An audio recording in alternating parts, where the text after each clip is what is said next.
లేవి కాదు. దేవునికి స్తోత్రం కలుగునుగా. హల్లెలూయా. వాక్యం చదువుకుందాం ప్రియులారా. వాక్యం చదవడానికి లేచి నిలబడతారా? లేచి నిలబడగలిగిన వారు లేచి నిలబడండి. వాక్యం మనం చదువుకుందాం. యోనా గ్రంథం మొదటి నుండి కొన్ని వచనాలు చదవండి. యెహోవా వాక్కు అమిత్తయి కుమారుడైన యోనాకు ప్రత్యక్షమై ఇలాగు సెలవిచ్చింది. నినివే పట్టణస్థుల దోషము నా దృష్టికి ఘోరమైన గనుక నీవు లేచి నినివే మహాపట్టణమునకు పోయి దానికి దుర్గతి కలుగునని ప్రకటింపుము. అయితే యెహోవా సన్నిధిలో నుండి తర్షీషు పట్టణమునకు పారిపోవాలని యోనా యొప్పేకు పోయి తర్షీషునకు పోవు ఒక ఓడను చూచి ప్రయాణమునకు కేవు ఇచ్చి యెహోవా సన్నిధిలో నిలువక వాడవారితో కూడి తర్షీషునకు పోవుటకు ఓడ ఎక్కెను. అయితే యెహోవా సముద్రం మీద పెద్ద గాలి పుట్టింపగా సముద్రమందు గొప్ప తుఫాను రేగి వాడ బద్దలైపోయే గతి వచ్చెను. కాబట్టి నావికులు భయపడి ప్రతివాడు తన దేవతను ప్రార్థించి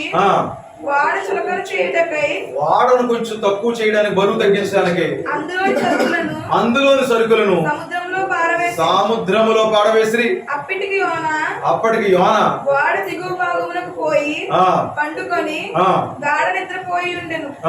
అప్పుడు ఓడ నాయకుడు అతని ఎద్దుకు వచ్చి పోయి నిద్రపోతా నీకేమి వచ్చినది?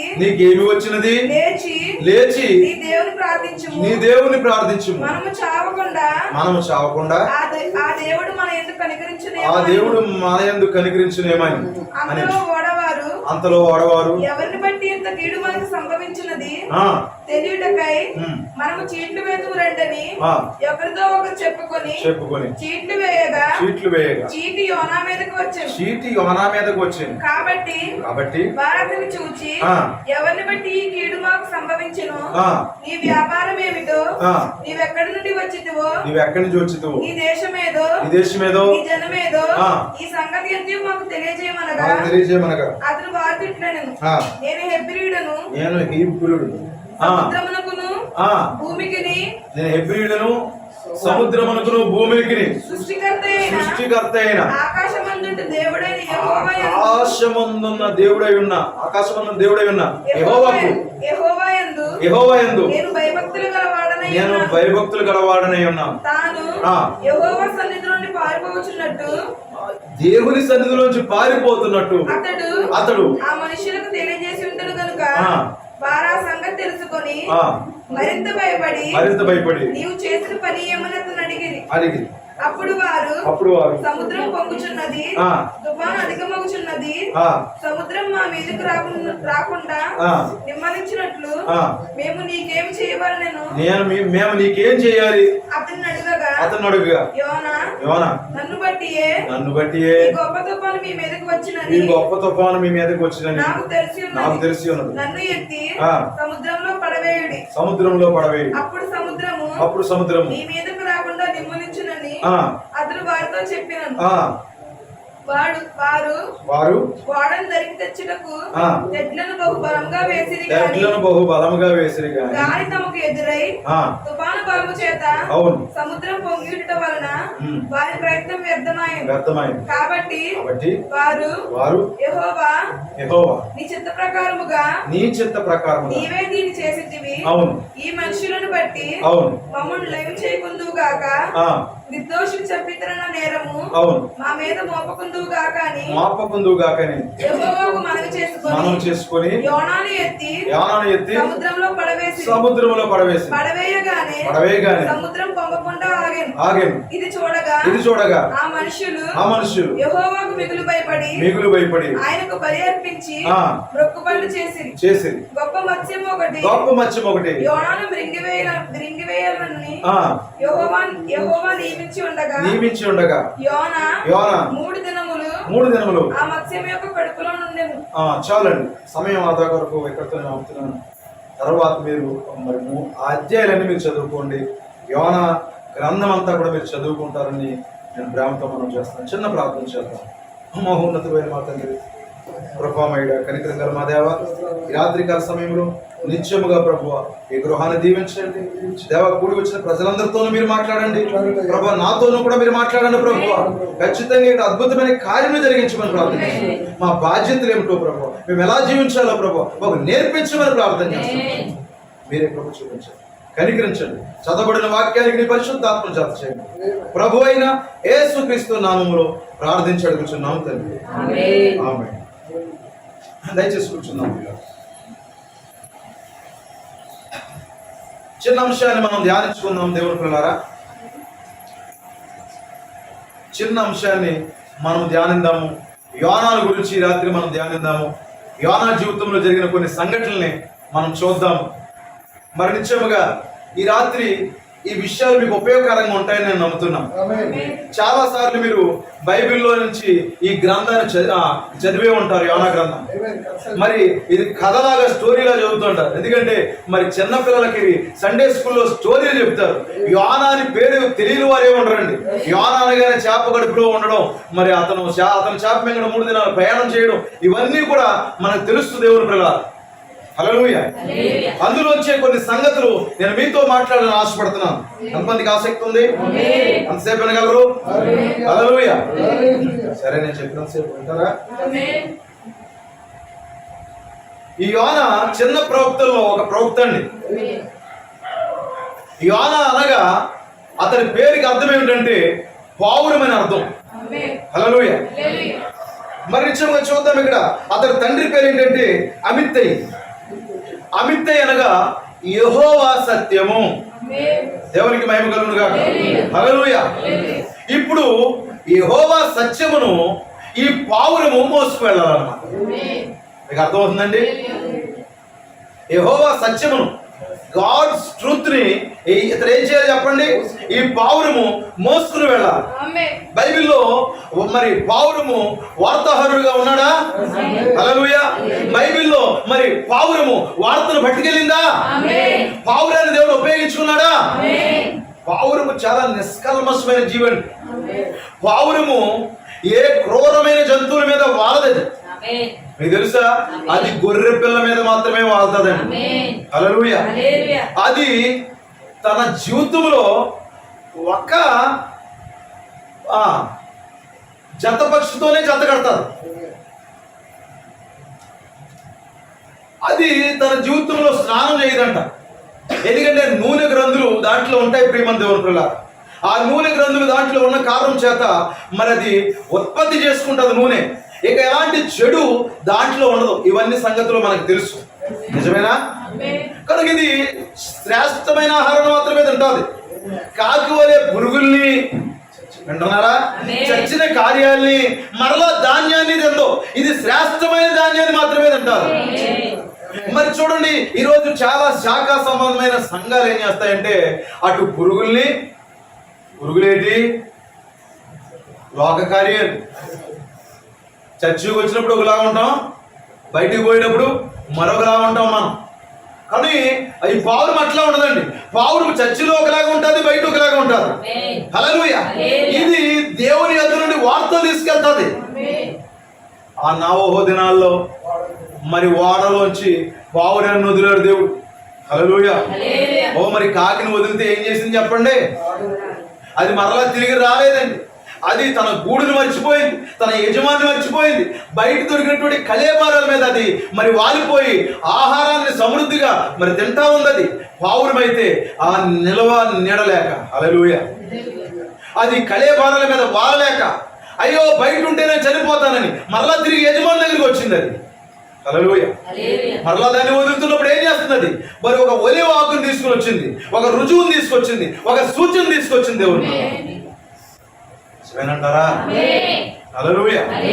ఇప్పుడు యెహోవా సత్యాన్ని ఈ యోనా అనబడే పావురం మోసుకుని వెళ్ళాలక్కర్లేదా? ఎక్కడికి? నినివే పట్టణానికి వెళ్ళాలి.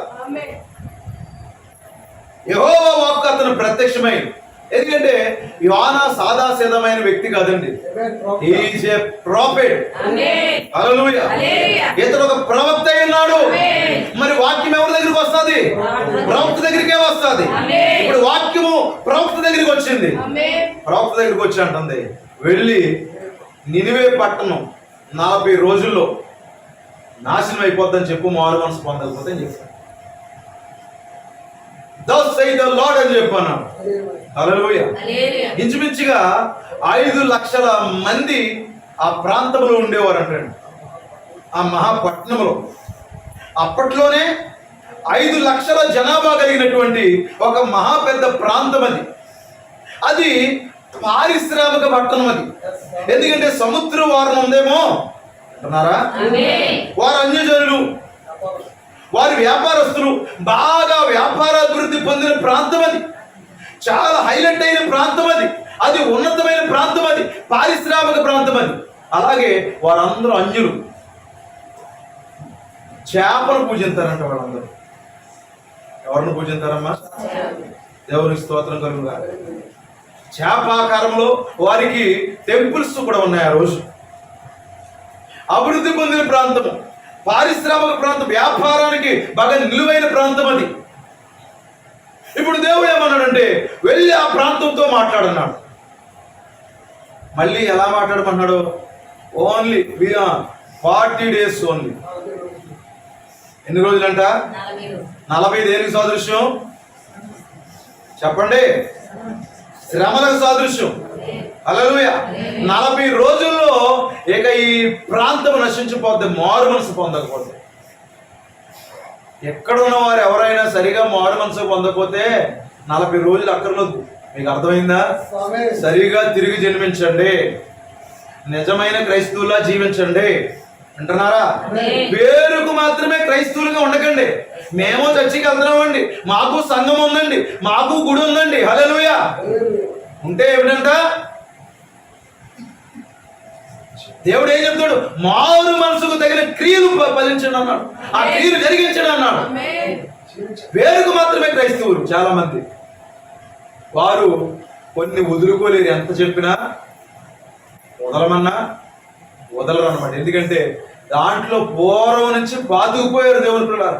కొన్ని ఆచారాలు వదిలిపెట్టలేము, కొన్ని సాంప్రదాయాలు వదిలిపెట్టలేము, కొన్ని సిచ్యువేషన్లో మనము దేవుడిని పక్కన పెట్టేస్తాము దేవుని పిల్లలు. కానీ దేవుడు అంటున్నాడు, ఇదిగో హెచ్చరిక. ఎందుకంటే దేవుడు ముందు హెచ్చరిక చేయకుండా తీర్పు తీర్చాడు దేవుని పిల్లలు. దేవుడు ముందు హెచ్చరిక చేస్తాడు, దాన్ని జడ్జిమెంట్ చేస్తాడు. దేవుడు తీర్పు తీరుస్తాడు. ప్రియమైన దేవుని పిల్లలు, యానాన్ని ప్రకటించబడినాడు. 40 రోజుల్లో ఈ ప్రాంతం నశించిపోతుంది.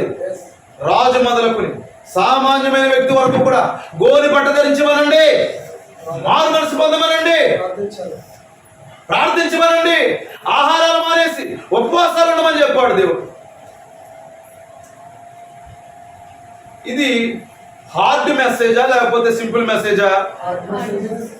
ఒక ప్రాంతంలో కోటాలు పెట్టి, రూతమ్మా నీ అప్పులు తీరిపోతాయమ్మా. హల్లెలూయా. ఒక ప్రాంతంలో పెద్ద కోటాలు పెట్టి, భలే పాటగాడు వచ్చాడంటే భలే పాడుతున్నాడు, పాటలు పాడుతున్నాడు, భలే మనం అందరం వెళ్దాం అక్కడ బైబిల్ కొనుక్కుందాం. అసలు బైబిల్ అట్టలేదు నాకు. ఎందుకు కోటాలకు వెళ్తావు? బైబిల్ అట్ట కొనుక్కుంటాకి, బైబిల్ కొనుక్కుంటాకి, స్టిక్కర్లు కొనుక్కుంటాకి, కొంతమంది ఏంటి కీ చైన్లు కొనుక్కుంటాకి. కోటంలో కూర్చుంటారా? పాటలు అయిపోగానే వెళ్ళిపోతారు మెల్లిగా. అలాంటి ఏదైనా కోటం కలిగి ఉంటే స్వస్థత ప్రార్థన పెడుతున్నారంట. ఇదిగో బుల్లే, ఆయన ప్రార్థన చేస్తే మొత్తం తగ్గిపోతారా? అలాంటి కోటాలు అనగానే జనాలు ఎలా ఉంటారు చెప్పండి? తండాలుగా పోగొడిపోతారు. ఆ స్పీకర్ కూడా ఏమి ఇబ్బంది ఉండదు. మరి అమ్మా నువ్వు వెళ్తావమ్మా వెళ్తావమ్మా నేను చూసావా ప్రవశించేశాడు పాస్టర్ గారు, నేను కొయిటా వెళ్తానని మన మనసులో అనుకున్నాను. వెళ్తావమ్మా అన్నాడు, వెళ్ళిపోయాడు. వెళ్తావమ్మా అనేది నరకానికి అన్నమాట. ఇదిగో సువార్తమ్మా, నీ కుటుంబ కష్టాలు తీరిపోబోతున్నాయి. ఇలాంటి మెసేజ్తో కానీ ఏ పాస్టర్ అన్నా వెళితే కఠినంగా ఉంటుందా? ప్రజలందరూ తండోపదండాలకు వచ్చి ఉంటారు, ప్రార్థన చేయించుకుంటారు, మరి స్వస్థత ప్రార్థన చేయించుకుంటారు, అవసరమైతే కానుకలు అర్పిస్తారు, చాలా బాగా జరిగినాయి కూటాలని చెప్పుకుంటారు దేవుని పిల్లలు. కానీ నువ్వు మార్పు చెందకపోయావా నశించిపోతావు. ఈ మెసేజ్తో వస్తే ఎవరన్నా చేర్చుకుంటారా? అది ఎక్కడ? అన్యుల మధ్యలో, అన్యుల మధ్యలోకి ఒక యూదుడు వెళితే ఎట్లా ఉంటుంది చెప్పండి? చాలా కఠినంగా ఉంటారు. వెళ్ళి నీ ఆచారం తప్పు, నీ సిద్ధాంతం తప్పు, నువ్వు వెళుతున్న సంఘం తప్పు, నువ్వు చేస్తున్న భక్తి తప్పు, నీ ఆరాధన తప్పు అని చెప్పడానికి ధైర్యం ఉండాలి దేవుని పిల్లలు. హల్లెలూయా, దేవుని స్తోత్రం కలుగునుగా. అంత ధైర్యము యోనాకు ఉండాలి ఇప్పుడు. అయితే అతడు యెహోవా సన్నిధిలోంచి పారిపోతాడంట, బాధ్యతలు విస్మరించి పారిపోతాడంట. అంటున్నారా? ఈరోజు చాలా మంది బాధ్యతల నుంచి విస్మరించడం చాలా ఈజీగా మరి ఉంటుందండి. చాలా మంది తమ బాధ్యతలోంచి తప్పుకుంటారు. కాపరి తన బాధ్యతను తప్పుకుంటున్నాడు, సంఘము తన బాధ్యతను తప్పుకుంటుంది, యజమానుడు తన బాధ్యతలోంచి తప్పుకుంటున్నాడు. చాలా మందికి బాధ్యతలు ఉండవండి. ఉంటాయా? ఉండవు. బాధ్యతల్లో ఉండరండి. బాధ్యతలు అంటే ఏమనుకున్నాం? పొద్దున్న లేకగానే సందాల దాకా నేను పొద్దున్న వెళ్తానంటే సాయంకాలం మళ్ళీ ఎప్పుడో 10 గంటలకు వస్తాను ఇంటికి. అదే నీ బాధ్యత. ఎప్పుడు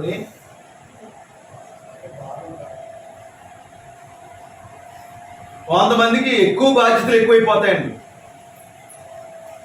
ఆయన భుజముల మీద రాజ్యభారం ఉన్నట్టుగా నీ భుజాల మీద అప్పుల భారం ఉంది. నిజమా కాదా? నీ భుజాల మీద ఏముంది? కుటుంబ కష్టాలు మరి ఎన్నో. నువ్వు చెప్పాలంటే నీకు మరి లిస్టు కానిచ్చి రాయమన్నావంటే ఆకాశం అంతా తెల్ల కాగితంగా మార్చి, నిజమైన సముద్రం నీరంతా సిరాగా మార్చి రాయమన్నా నీ అప్పులు, నీ గొడవలు, నీ కష్టాలు తీరనే తీరవంత బాధ్యత ఉంది నీకు. కొంతమంది ఎక్కువ మోసేస్తారనుకోండి. అంటున్నారా? అందుకే చింతించడం వల్ల నువ్వు ఒక మోరడు ఎక్కువ చేయలేవు అన్నారు. అయితే కొంతమందికి అసలు బాధ్యతలే ఉండవు. సోమరి వారు వచ్చి నిద్రపోతారంతే. మరి ఆహారం కొరకు ఇంట్లోకి వస్తారు, మరి బయట మరి ఆహారం తిరగని ఇంట్లో ఉండిపోతారు, బయటకు పోతారు, బయట ఉంటారు. బయట ఎక్కువగా వారు గడుపుతూ ఉంటారు. దేవుని పిల్లలు బాధ్యత లేకుండా వెళ్ళిపోతూ ఉంటారు. ఈరోజు చాలా మంది కాపరులు బాధ్యత లేకుండా ఉన్నారు సంఘాల పట్ల. చాలా మంది విశ్వాసులు కూడా బాధ్యత లేని వారిగా ఉన్నారు. ఆదివారం రావడమే గగనం. నిజమా కదా? ఆరాధన అయితే తుపాకు దెబ్బకి ఇంకా విశ్వాసులు ఉన్నారా లేదా, పాస్టర్ ఉన్నాడా లేదా, నన్ ఆఫ్ యువర్ బిజినెస్ అన్నా. నీ బాధ్యత కాదు. బాధ్యత నుంచి పారిపోవాలంటే ఎవరి గురించో అనుకుంటాం. ఇక్కడ అందులో నువ్వే ఉండుంటావు కదా. మీకు అర్థమైందా? కాపరి తన బాధ్యతలో ఉండాలి, సంఘం తన బాధ్యతలో ఉండాలి. హల్లెలూయా. ఓటమన్నాం అనుకోండి, సంఘంలో చాలా మందికి బాధ్యత ఉండదండి.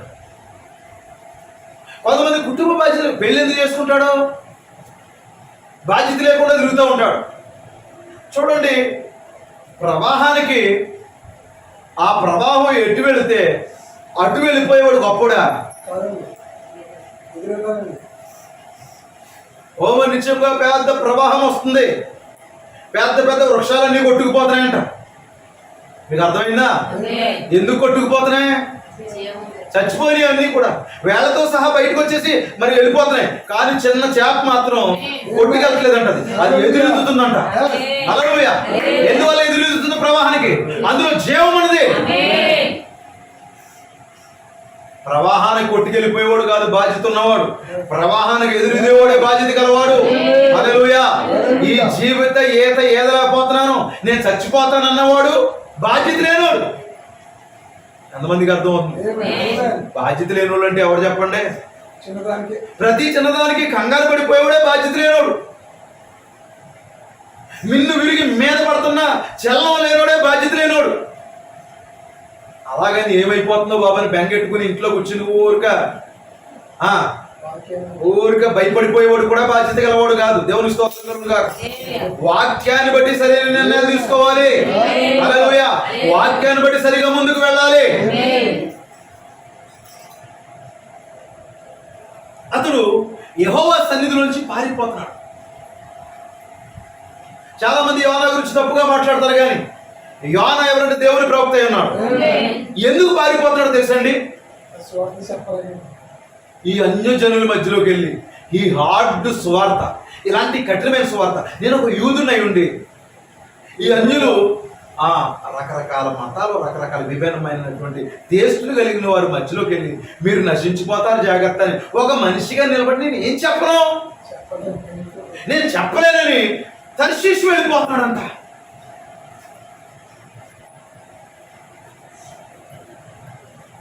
ఓ మరి నిత్యముగా దేవుని పిల్లలారా, అయితే ఇతడు ఎవరై ఉన్నాడు? పౌరమై ఉన్నాడు. పౌరం ఏం చేయాలి? వార్తలు పట్టుకెళ్ళాలి. అక్కడ వద్దా? ఆది కాండం చదవండి ఒకసారి. ఆది కాండము 10వ అధ్యాయము 8వ వచనం. ఆది కాండం 10వ అధ్యాయం 8వ వచనం త్వరగా చదువుతాం. కూషు నిమ్రోదును కరెను. అతడు భూమి మీద పరాక్రమశాలి యుద్ధకు ఆరంభించెను.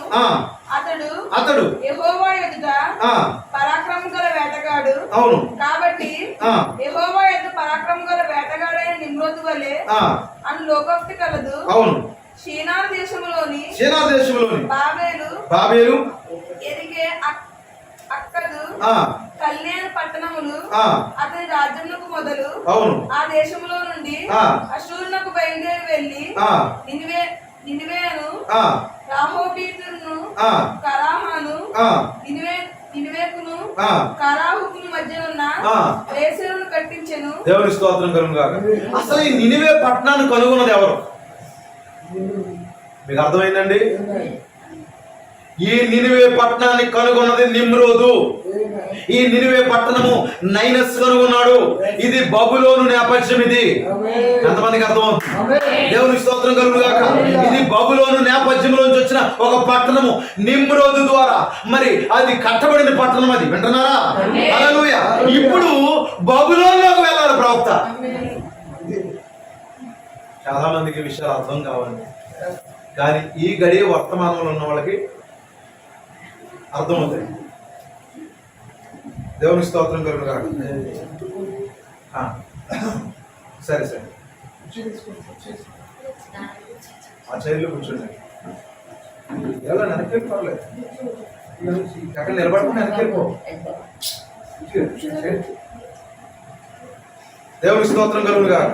హల్లెలూయా. ఏంటండి పట్టణం? ఎవరు కనుగొన్నారు? నిమ్రోదు.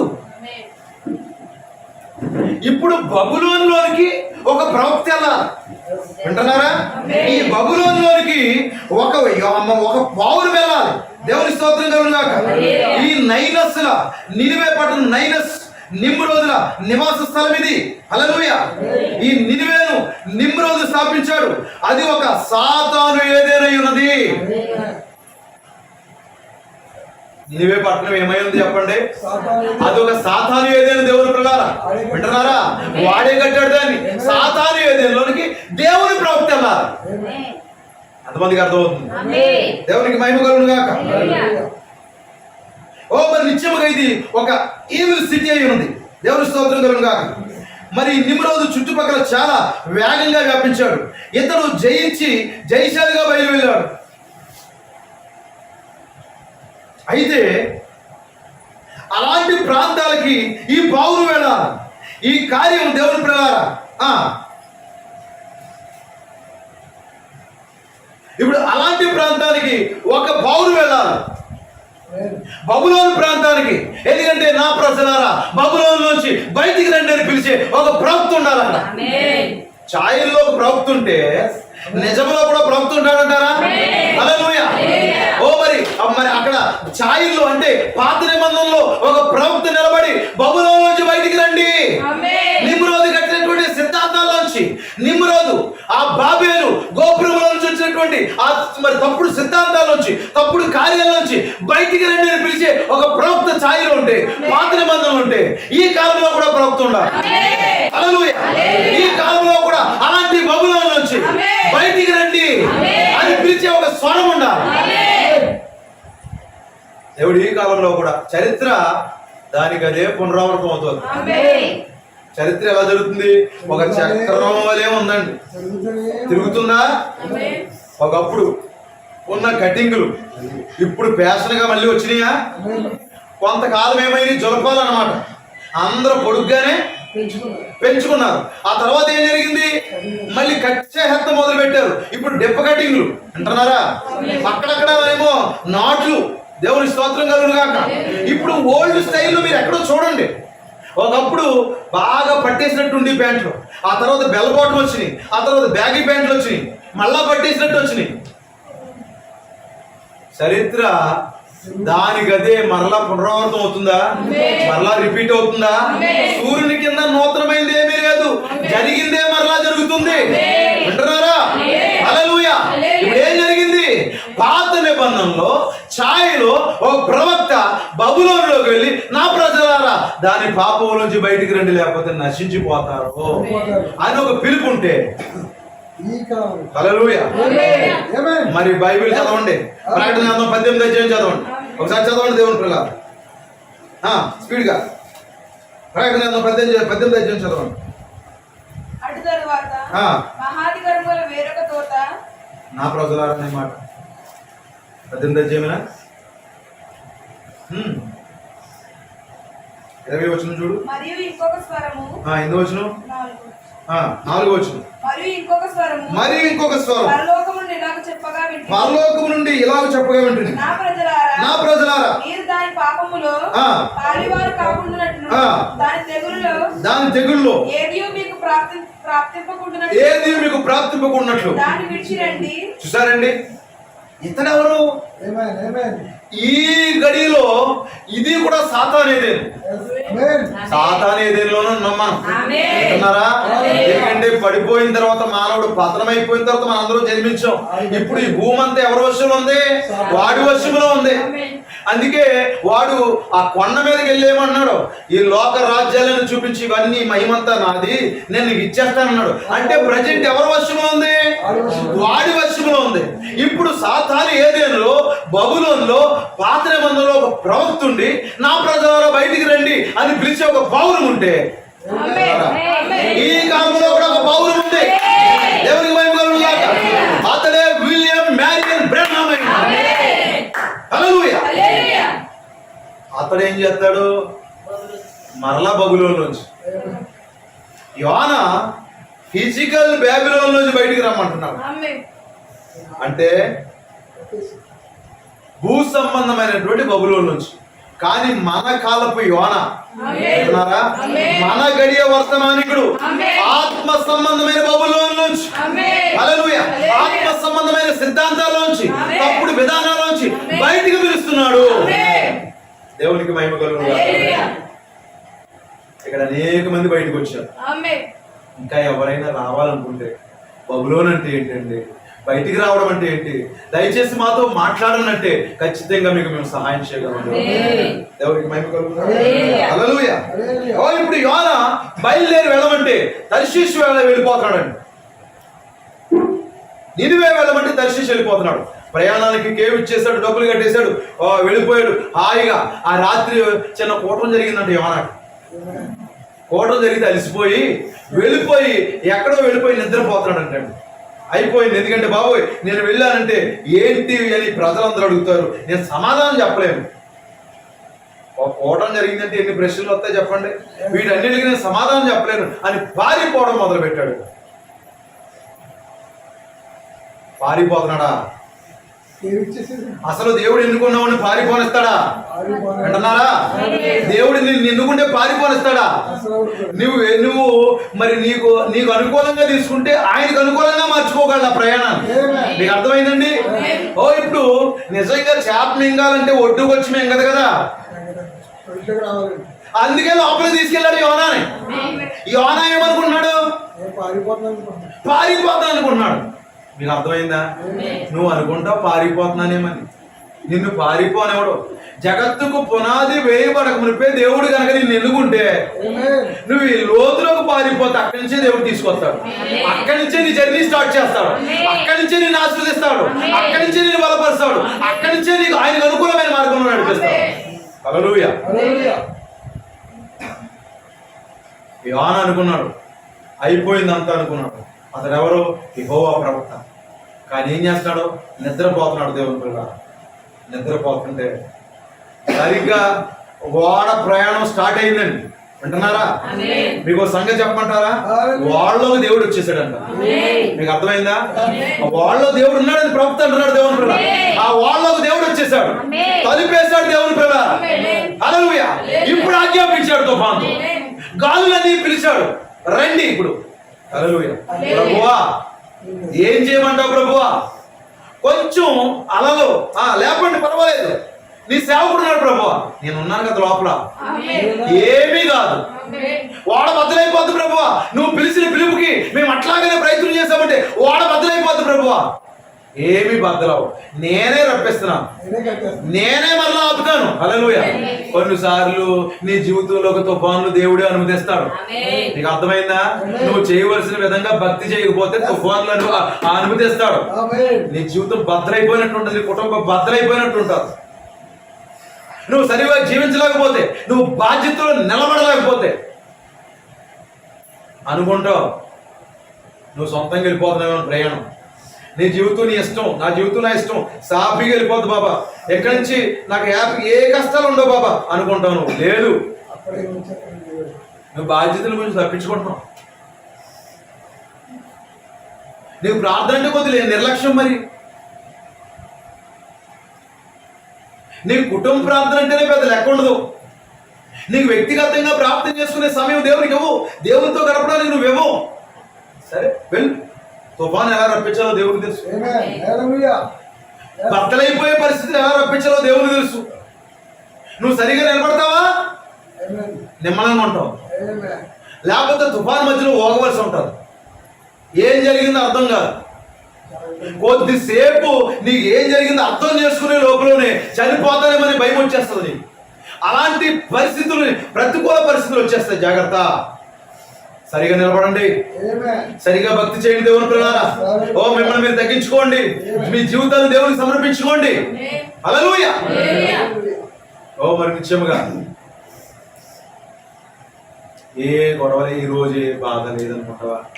ఎలా రప్పించాలో దేవునికి తెలుసు. నీకు ఆవులెంతలు వచ్చేస్తాయి. నీకు అర్థమైందా? అంత నిమ్మలంగా ఉన్నట్టుంటది నీ పరిస్థితి. అటు ఇటు చూశాడు. దేవుని స్తోత్రం కలుగును గాక. యెహోవా వాక్కు వచ్చిందా లేదా? వాక్యం వచ్చిందా లేదా?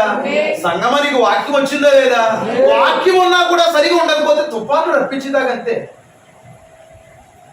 నువ్వు తుఫాన్లు వచ్చి అటు ఇటు ఊగి కొట్టేదాకా అలాగ ఉంటాను. అటు ఇటు చూశాడు. దేవుడు పిలిస్తే పిలిచాడులే, సర్లేని వాడెక్కేశాడు. ఎవరో చూడట్లేదు అనుకున్నాడు. ఆయన కంటే ముందు వాడెక్కేశాడు. దేవుడికి మహిమ కలుగును. యోనా కంటే ముందున్నాడు దేవుడు, లోపల ఉన్నాడు ఆయన. ఆయన పక్కనే సీట్ వేసుకుని కూర్చున్నాడు. హల్లెలూయా. యోనా నిద్రపోతున్నాడు దేవుడు. ఓ ఇప్పుడు ఏం జరుగుతున్నాడు? దేవుడు పిలిచాడు తుఫాన్ని, అలల్ని అన్ని పిలిచాడు. ప్రియులారా, ఇప్పుడు అలలు స్టార్ట్ అయింది, తుఫాను స్టార్ట్ అయింది, గొప్ప తుఫాను స్టార్ట్ అయింది. ప్రియులారా, ఇతడు ఒక్కడి గురించి మిగతా వారందరూ కదలవలసి వస్తుంది. వాడ నావికుడు ఇక అందరూ కూడా ఓ గలిబిలి గందరగోళం అయిపోయిందండి. అదంతా కూడా తుఫాను లేచింది ఆ వాడ పైన. తుఫాను లేవగానే ఇక ఆ అలలో ఆ తుఫానికి వాడ ఊగుతుంటే అలసిపోయిన పాస్టర్ గారు ఏం చేస్తాడంటే, అలసిపోయిన ప్రవక్త ఏం చేస్తాడంటే ఇంకా నిద్రపోతున్నాడు హాయిగా. ఒళ్ళు పట్టినట్టు ఉందేమో పాపం. వింటున్నారా? హల్లెలూయా. కానీ ఇతను ఎవరో సాతాను ఏదోలోకి వెళ్ళి మరి దుర్గతి పట్టుతుందని ప్రకటించే ఒక ప్రవక్త, ఒక పౌరుమై ఉన్నాడు. బబులోను నుంచి బయటికి తీసుకురావాల్సినటువంటి ఆ గడియ వర్తమానికుడై ఉన్నాడు. ప్రియులారా, అయితే దేవుడు ఏమీ తప్పు చేయట్లేదు. యోనా ఏమీ తప్పు చేయట్లేదు. యోనా భయపడ్డాడు కొంచెం. అక్కడ ఆ ప్రజలకి హార్డ్ మెసేజ్ చెప్పలేక కొంచెం వెనకాడాడు దేవుని పిల్లలారా. అయితే దేవుడు తీసుకెళ్తాడు అతన్ని. ఎట్లా తీసుకెళ్లాలో దేవుడు తెలుసు. ఎప్పుడైతే తుఫాను స్టార్ట్ అయిందో అప్పుడు వాళ్ళలో ఉన్న వాళ్ళందరూ ఏం చేశారంట, ఆ మూలకొకడు ఈ మూలకొకడు అక్కడికొకడు ఇక్కడికొకడు వెళ్ళి ప్రార్థన చేసేస్తున్నారంట. దేవా కనికరించు, వాళ్ళ వాళ్ళ దేవతలను బట్టి ప్రార్థన చేస్తున్నారంట. కానీ సమస్య ఎక్కడుంది? సమస్య నిద్రపోతుంది అక్కడ. మీకు అర్థమైందా? సమస్య ఎవరిని బట్టి? నీ తప్పు సరి చేసుకో. ఒక 100 రూపాయలు కానుగాడేస్తావు దేవునికి. అదే సమస్యకు పరిష్కారం.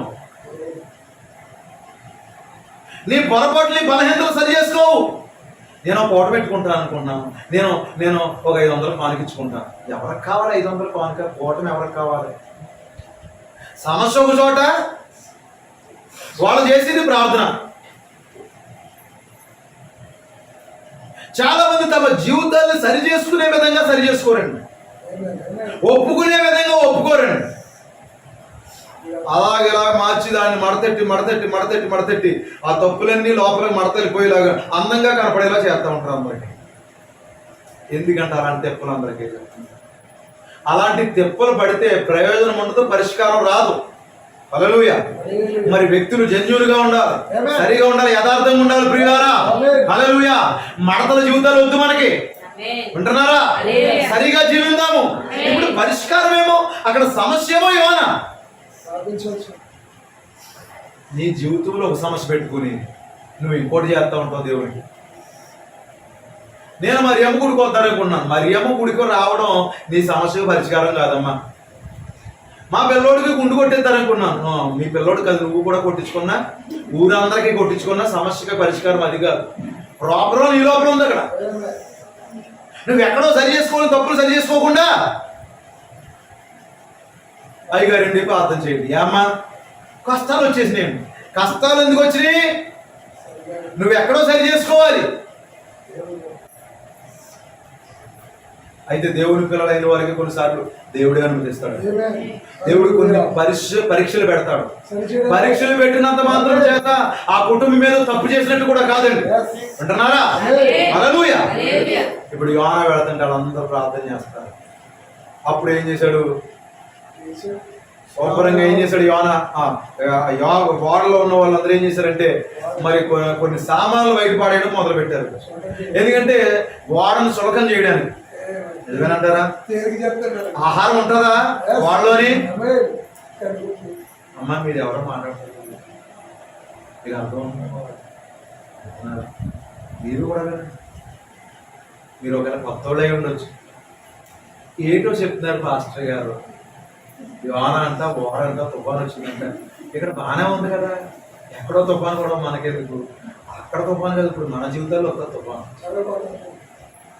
తుఫాన్ అంటే ఏంటి? కష్టాలే అంటున్నారమ్మా. హల్లెలూయా. జాగ్రత్తగా మీరు గమనించాలి. నువ్వేదో తడిమడి ఆచారం భక్తి చేసుకుంటూ వెళ్ళిపోతుంటే నీ దేవుడు నేను రక్షించాడు అనుకుంటున్నావా? లేదు. తడిమడి ఆచారాలుగా చేయవలసింది నీ జీవితాన్ని దేవునికి సమర్పించు. హల్లెలూయా. ఇప్పుడు ఆ ఓడలో ఉన్న వాళ్ళు ఏం చేస్తారంటే సామాన్లన్నీ, ఆహారం కొరకు తెచ్చుకున్నటువంటి పప్పు ధాన్యాలన్నీ కూడా బయటాడేస్తున్నారు. ఈ పప్పులు రొట్టెలు ఈ ఆహార పదార్థాలు లోపల నుంచి బయటాడేస్తుంటే మరి చేపలన్నీ ఏం చేస్తాయి? కొన్ని చేపలు వాడిన వెంబడెత్తనే లేదా?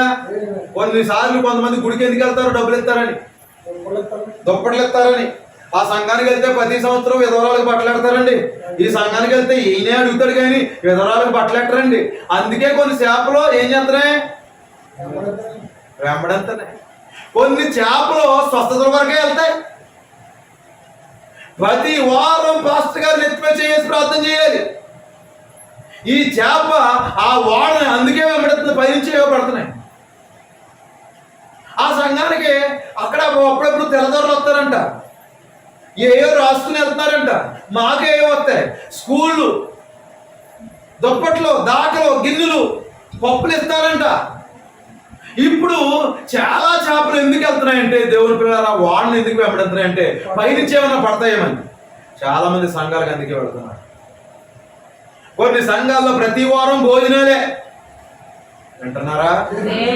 వాళ్ళకి వాక్యం అక్కర్లేదు, భోజనానికి వెళ్ళే విశ్వాసులు ఉంటారండి. ఎందుకు వెళ్తున్నావు? స్వస్థత కొరకు. ఎందుకు వెళ్తున్నావు? ఏదో జరుగుతుందని. ఎందుకు వెళ్తున్నావు? ఏదో పొందుకుంటామని. కొంతమంది జీవితాంతం చర్చికి ఎందుకు వెళ్తారు? పెళ్ళిళ్ళు దొరుకుతాయండి. కొంత సంఘానికి ఎందుకు వెళ్తారు? ఉద్యోగం వస్తుందని. ఆయన ప్రార్థన చేస్తే ఉద్యోగం వస్తుంది. ఈ చేపలన్నీ అందుకే వెళ్తున్నాయండి. కానీ జగత్తుకు పునాది వేయబడక మునిపే ఒక చేప ఉందండి. అక్కడ ఒక తిమింగలం ఉంది. అది రొట్టెలు ఇవన్నీ మింగడానికి ప్రయత్నం చేస్తలేదు. అంటున్నారా? ఈ రొట్టెలు ఈ పై నుంచి వచ్చే అవన్నీ మరి ఆ లోపల నుంచి వచ్చే ఏవో అది ఆశపడతలేదు. అది తినకుండా అలాగే ఉందంట. దాన్ని ఖాళీ కొడుతూ ఉంది. ఏదో నా లోపల తేడాగా ఉంది, నాకేమీ తినబుద్ధి అవ్వట్లేదు అన్నది అది. అప్పుడు ప్రజలు ఏమంటున్నారు? చుట్టుపక్కల చేపలు ఏమంటున్నాయి? పైన ఒక ఉద్యోగం, కింద ఒక ఉద్యోగం. అన్నారా? మరి ఓడ పైన ఒక ఉద్యోగం, ఓడ కింద ఒక ఉద్యోగం జరుగుతుంది అక్కడ. ఈ చేపలన్నీ అంటున్నాయి, ఏంటి అలాగున్నా బొత్తుగా రావేంటి? మేము ఉన్నట్టు ఉండబెట్టి నువ్వు రా, చిన్న ఫంక్షన్ ఉంది, ఇలా ఉండక ఇళ్లలో ఉంటే మంచిది కాదని చెప్తున్నాయి చేపలన్నీ. ఆ చేప అంటుంది, బాబు నేను అలాంటి ఫంక్షన్కి రాసుమా, కొత్త సినిమా ఒకటి రిలీజ్ అయింది, నువ్వు రావచ్చు కదా. క్రైస్తవులు అయితే మాత్రం సినిమాలు చూడకూడదని ఎక్కడ ఉంది? రా సినిమాకి. నేను అలాంటి చేపను కాదు. హల్లెలూయా. నేను అలాంటి వాటికి రాను. బాబా మేము గుడికి వెళ్తున్నామమ్మా, మీరే కాదు గుడికి వెళ్తుంటా. మేము ఎన్ని సంవత్సరాలు చేస్తామో తెలుసా గుడికి? మీరే వెళ్తారండి గుడికి. మరి విడ్డూరంగా చేస్తారండి భక్తి. మతానికి వ్యతిరేకం, మంచానికి గడ్డుగా ఉంటున్నారు మీరన్నీ కూడా. మీరు ఎన్ని చెప్పినా నాకు అర్థం అవట్లేదు. నేను రానంటుంది అంతే చేప. ఆ పై నుంచి వచ్చే అవే ఆహార పదార్థాలు నాకు వద్దు. మరి నీకేం కావాలి? నాకు స్పెషల్ ఆహారం దేవుడు సిద్ధపరిచాడు, అది పడేదాకా అక్కడే ఉంటారన్నారా? హల్లెలూయా. ఓ మరి ఆ తుఫానులో మరి ఆ చెలరేగుతున్నప్పుడు ప్రియ దేవుని పిల్లలారా, ఈ చేపలు ఆ ఓడను అలాగే వెంబడిస్తా వెళ్తున్నాయండి. అది ప్రయాణం చేస్తుంది, మరి ఇవి వెంబడిస్తానే ఉన్నాయి. ఇవన్నీ అడుగుతున్నాయి, నువ్వు ఎందుకు అలాగున్నావు అంటే మన భాషలో మాట్లాడుతున్నాను. మేము చర్చికి వెళ్తాం, మా పాస్టర్ గారు ఇప్పుడు ఏమీ అనలేదు. మీకు అర్థమైందా? ఇంకా ప్రార్థన చేస్తారు మా పాస్టర్ గారు. అమ్మా నేనున్నానమ్మా నీకు. అయ్యగారండి ఎప్పుడో బ్లాక్ అండ్ వైట్ టీవీ అండి.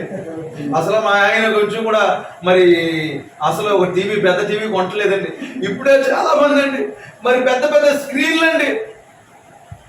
నా కొడుకు మరి ఆ బొమ్మల కోసం బయటికి వెళ్ళిపోతున్నాడండి. నిజంగా చాలా వేదనలో ఉన్నాం పాస్టర్ గారు. తొందరపడకమ్మా, త్వరలో కలర్ టీవీని, పెద్ద స్క్రీన్ని, ఎల్ఈడి అంటున్నారా? ఎల్ఈడి టీవీ వచ్చేలాగా నీ కొరకు ప్రార్థన చేస్తానమ్మా. అయ్యగారు ఎంత మంచివాడు. ఇంకో శాపం ఉంది, ఆ పాస్టర్ గారు టీవీ కంటే ఖండించినాడు. అబ్బాయి మేము టీవీ చూడను, నేను సినిమాలు చూడను, ఇలాంటి ఫంక్షన్కి రాను, నేను ఇలాంటి తప్పులు చేయను. హల్లెలూయా. అన్నీ ఏ నీటిలో ఉన్నాయి? అదే నీటిలో ఉన్నాయి. కానీ ఒక చేప ఏదో వ్యత్యాసం ఉంది. అవి తినేదేదో ఇది తింటలేదు. ఇది దానిలాగేవో వాటిలాగా ఇది ప్రవర్తించట్లేదు దేవుని పిల్లలారా. అదే నీటిలో ఉన్నప్పుడు కూడా, అదే సముద్రంలో, అదే లోకంలో ఉన్నప్పుడు కూడా తిరిగి జన్మించిన క్రైస్తవుడు వ్యత్యాసం ఉంటాడు అంటున్నారా? అదే భూమి మీద ఉండు, అదే ప్రజల మధ్య ఉండు, తిరిగి జన్మించిన క్రైస్తవుడు వ్యత్యాసంగా జీవిస్తాడు. హల్లెలూయా. వాళ్ళు చాలా ప్రయత్నాలు చేశారు, అవ్వలేదు. వాడ నావికుడు మొత్తం తిరిగాడండి. తిరిగితే ఒక ఆయన నిద్రపోతున్నాడు అలసిపోయి. అంటున్నారా? నిద్రపోతా ఉంటే అప్పుడు అంటున్నాడంట, ఓయే నిద్రపోతా, లేచి నీ దేవుని ప్రార్థించు. ఈరోజు సంఘానికి అలాంటి మేలుకొలుపు కావాలి. ఎంతమంది కావాలి అలాంటి మేలుకొలుపు? సంఘానికి అలాంటి మేలుకొలుపు కావాలి. సంఘం నిద్రపోతే ఆత్మ సంబంధంగా నిద్రపోతలేదు. ఆదివారం మాత్రమే మాటలన్నీ, ఆదివారమే. మిగతా సారి నీ స్వరం ఎక్కడా వినపడదు. సంఘంలో ఏం జరుగుతుంది, ఎవరికేం జరుగుతుంది నీకు సంబంధం లేదు. నువ్వెంతకాలం అలా బాధ్యత లేని వ్యక్తిగా ఉంటావో ఉండు, ఒక్క దినాన్ని నిన్ను కదుపుతాడు చూడు, అప్పుడు నువ్వే పాస్టర్ గారు బాబోయ్ అలాగే ఇలాగంటావా? పాస్టర్ గారు ప్రార్థన చేసినా నీకేం జరగదు. నీకు ఎంత చెప్పినా లోపడవు నువ్వు. నీకు కొంచెం మంట పొట్టే తాబేలు ఏం చేస్తుందంట? తాబేలు ఏం చేస్తుంది? ఎంత చెప్పినా స్లోగానే నడుస్తుంది. కింద మంట ఏంటి చూడండి, ఓ ఎగురుతూ ఉంటుంది అన్నమాట, కంగారు పడిపోతూ ఉంటాం. నీకు త్వరలో మంట ఖచ్చితంగా పెట్టాలని కోరుకుంటున్నాను నేను దేవుడు. అప్పుడు దాకా నువ్వు మాటను, అప్పుడు జాగ్రత్తగా సువార్త కొట్టమా నేను వస్తాను, సువార్తగా నేను వస్తాను, ప్రార్థన నేను చేస్తాను, బైబిల్ నేను చదువుతాను. అప్పుడు ఎందుకు చదువుతావు? పోదు మంట వస్తున్నానమ్మా. ఇప్పుడు ఈ మాటలకు కూడా మంట వస్తుంది. నో ప్రాబ్లం, దేవుని స్తోత్రం కలుగుతుంది. హల్లెలూయా. ఇప్పుడు ఆ యోనాను మేలు కలుపుతున్నాడండి. నీవెవరో మాతో నాతో చెప్పు. హల్లెలూయా. నీ పేరేమిటి, నీ పని ఏమిటి, నీ జనం ఎవరు, నువ్వు ఎక్కడి నుంచి వచ్చావు? నిజమేనా? ఒప్పుకోని సమయం అది. నిజమేనా? నువ్వు ఎవరు అసలు? చాలా మంది క్రైస్తవుల మధ్య చెప్పుకోవడం సిగ్గుపడుతున్నారు. నీ పేరేమిటి, నీ జనం ఎవరు, నువ్వు ఎక్కడి నుంచి వచ్చావు? ఖచ్చితంగా ఇది ఒప్పుకోని సమయము, ఒప్పుకోవాలి సంగమా. దేవుని స్తోత్రం కలుగును గాక.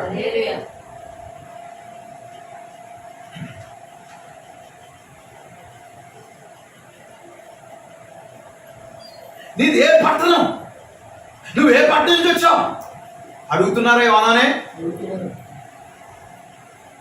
చాలా మందికి నువ్వెవరో తెలియట్లేదు. నువ్వేమంటున్నావు అంటే మాది ఫలానా కులం అండి, మాది ఫలానా మతం అండి. నువ్వెవరో అమ్మా?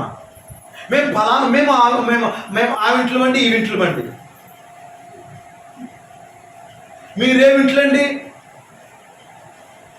ఒక ఆయన అడిగారంట, మీది ఏ కులం అని అడిగారంట. మాది బోధ కులం అన్నాడు. ఏ కులం?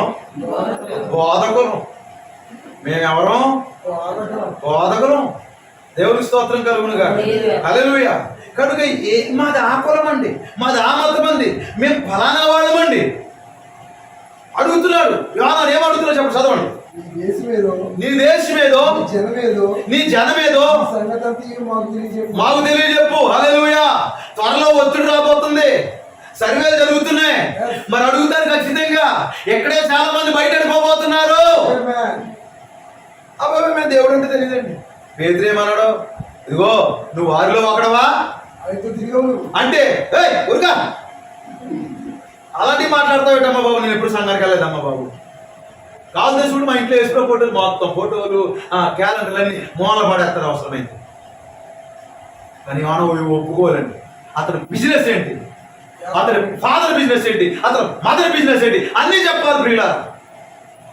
అతను ఏ పట్టణం నుంచి వచ్చాడు చెప్పాలి. ఓ ఇప్పుడు నీ ప్రజలు ఎవరు, నీ దేశం ఏంటి మాతో చెప్పన్నాడు. అప్పుడు ఏమన్నాడు చదవండి. ఇప్పుడు అంటున్నాడండి, ఐ యామ్ ఏ క్రిస్టియన్. వింటున్నారా? ఎంతమంది ఒప్పుకోగలరు ఇలాగా? ఐ యామ్ ఏ క్రిస్టియన్, నేను హెబ్రీయుడను. ఇంకేమంటున్నాడు?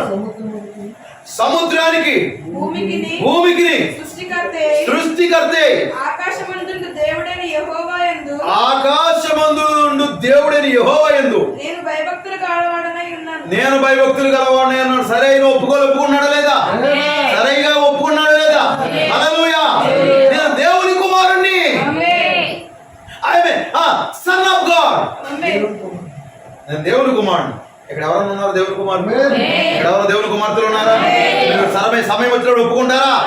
హల్లెలూయా. తాను యెహోవా సన్నిధి నుండి పారిపోచున్నట్టు మనుషులకు తెలియజేసి ఉండను కనుక. హల్లెలూయా.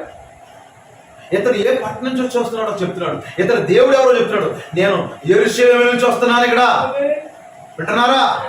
నేను యెరూషలేములో ఉన్నటువంటి ఒక యోధ సేవకుణ్ణి, నేను ఒక యాజకుణ్ణి, లేకపోతే నేను ఒక ప్రవక్తనయ్యా. Hallelujah. I am a messenger. నువ్వేం చెప్పాలి? జీవంగల దేవుని కుమారుడిని, జీవంగల దేవుని కుమార్తె. నేను న్యూ జెరూసలేం వ్యక్తిని. అతను మరి పాత యెరూషలేం వ్యక్తి. అతను అంటే అతను భౌతిక సంబంధమైన యెరూషలేముకు సంబంధించిన వ్యక్తి. ఇప్పుడు నువ్వేం చెప్పాలి? న్యూ జెరూసలేం వ్యక్తి అని చెప్పాలి. కొత్త యెరూషలేము ఏంటి? పరలోకమే. పరలోక సంబంధమైన ప్రజలు ఇక్కడ ఉన్నారా? అలా చెప్తారా? హల్లెలూయా. నీ పనులే నువ్వెవరో చెప్తే తర్వాత అతను తాను చెప్పుకున్నాడు దేవుని పిల్ల. చూడండి, యోనా మీరు బైబిల్లో చదవండి, ఒక్క అద్భుతం చేసినట్లుగా ఎక్కడా కూడా బైబిల్లో రాయబడి ఉండదు. యోనా గ్రంథంలో 7 సంఘాలు ఉన్నాయి. ఉన్నాయంటారా? గతంలో మీకు బోధించారు, అవి రికార్డ్ అవ్వలేదు. కానీ యోనా గ్రంథంలో 7 సంఘాలు ఉన్నాయా? దేవునికి స్తోత్రం కలుగును గాక, దేవునికి మహిమ కలుగును గాక. ఈ యోనా గ్రంథం ఒక అద్భుతమైన గ్రంథమై ఉన్నది. ఈ రాత్రి ఒక కోణం మాత్రమే నేను మీతో మాట్లాడతాను, అనేక కోణాలు ఇందులో ఉన్నాయి. చూసినట్లయితే దేవుని పిల్లలారా, ఎప్పుడైతే వారితో ఒప్పుకున్నాడో వారు మిక్కిలి భయపడ్డారు. భయపడి ఇప్పుడు ఏం చేయమంటారంటే, అయ్యే ఏమి కాదు, ఈ తుఫాన్ అంతా నా వల్లే వచ్చింది. కుటుంబంలో కష్టాలు ఎవరి వల్ల వస్తున్నాయి? ఎవరైనా ఒప్పుకుంటారా? భార్య ఒప్పుకుంటుందా? భర్త అంటాడు, నిన్ను చేసుకున్నందుకే నా బతుకు ఎలాగ వచ్చింది. భార్య ఏమంటది, నాకు చాలా మంచి సంబంధాలు వచ్చినాయి అంటున్నారా? నిన్ను చేసుకున్న తర్వాత నా బతుకు ఎలాగ ఏడ్చిందని భార్య అంటారు. తల్లిదండ్రుల్ని పిల్లలు అంటారు, ఇలాంటి అమ్మ బావులు ఉన్నందుకే మా బతుకు ఎలాగ వచ్చింది. ఇలాంటి పిల్లలకి అన్నందుకే మా బ్రతుకు ఎలా వచ్చిందని తల్లిదండ్రులు అంటారు. కానీ ఈ సమస్య నా వల్లే వచ్చిందని ఎవరంటారు చెప్పండి? ఈ ప్రాబ్లం నా వల్లే వచ్చింది గుర్తించిన వాళ్ళే, ఒప్పుకున్న వాళ్ళే దేవుని పిల్లలు. సరిగా మరి నమ్మకంగా ఉన్న వాళ్ళే, ఆ వారు మాత్రమే ఒప్పుకోగలరు. నేనే ఈ సమస్యకు కారణం, ఈ కుటుంబం ఎలా ఉండడానికి నేనే కారణం, నా కుటుంబం కష్టాలు రావడం నేనే కారణం. ఒక కుటుంబం దీవించబడడానికి ఎవరో కారణం ఉంటారు, ఒక కుటుంబం కష్టాలు పడడానికి కూడా ఎవరో కారణం ఉంటారు అంటున్నారా? ఆ సముద్రములు అలా రావడానికి, ఆ సముద్రములు అలా తుఫాన్ రావడానికి యోనా అంటున్నాడు నేనే. మరి ఏం చేయమంటారు సార్? కాళ్ళు చేతులు కట్టేసి ఎత్తి సముద్రంలో పడైనా అంటున్నారా? అంటే ఆత్మహత్య చేసుకుంటున్నాడా? చెప్పండి. సూసైడ్ ప్లాన్ ఏమైనా చేసుకున్నాడా? దేవునికి మహిమ కలుగును గాక. హల్లెలూయా. ఓ ఇప్పుడు అతనికి ప్రత్యక్షత వచ్చింది. ఓ ఇప్పుడు ఏమనుకున్నాడు? తన పక్కన ఉన్న దూతను చూస్తున్నాడు, దేవుని గమనించాడు. ఓ ఇప్పుడు తన బాధ్యతల నుంచి పారిపోతున్నాడు అర్థమైంది అతనికి. తన మరి లోపల ఉన్నటువంటి ఆ దేవుడిని చూస్తున్నాడు అతను. ఇప్పుడు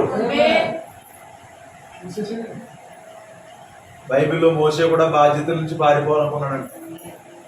చాలా మంది సేవకులు అలా పారిపోవాలనుకున్నారు. పారిపోనప్పుడు నీతో పని ఉందంటే ఆ పని నీ చేత చేయిస్తాడు దేవుడు, ఇంకో వ్యక్తి చేత చేయిస్తాడా? నువ్వు ఇల్లు కట్టుకున్నావు, మేస్త్రి సరిగా లేడు, ఇంకో మేస్త్రి చేత చేయించుకుంటావు. పెయింటింగ్ వేసావు, సరిగా లేదు, ఇంకొకరి చేత చేయిస్తావు పని. టైల్స్ చేయించున్నావు, ఆ పని ఇంకొకరి చేత చేయిస్తావు. కానీ దేవుని పని ఎవరి చేత చేయించాలని కూడా ఆ చేత చేయిస్తాడు, ఇంకొక చేత చేయనివాడు దేవుడు. నీతో పని ఉందంటే ఆ పని నీ చేత చేయించుకుంటాడు దేవుడు. కనుక ఇప్పుడు యోనాని ఎత్తి సముద్రంలో పడేయమంటున్నాడు. పడవేయమనగానే దేవుని పిల్లలు అంటున్నారా?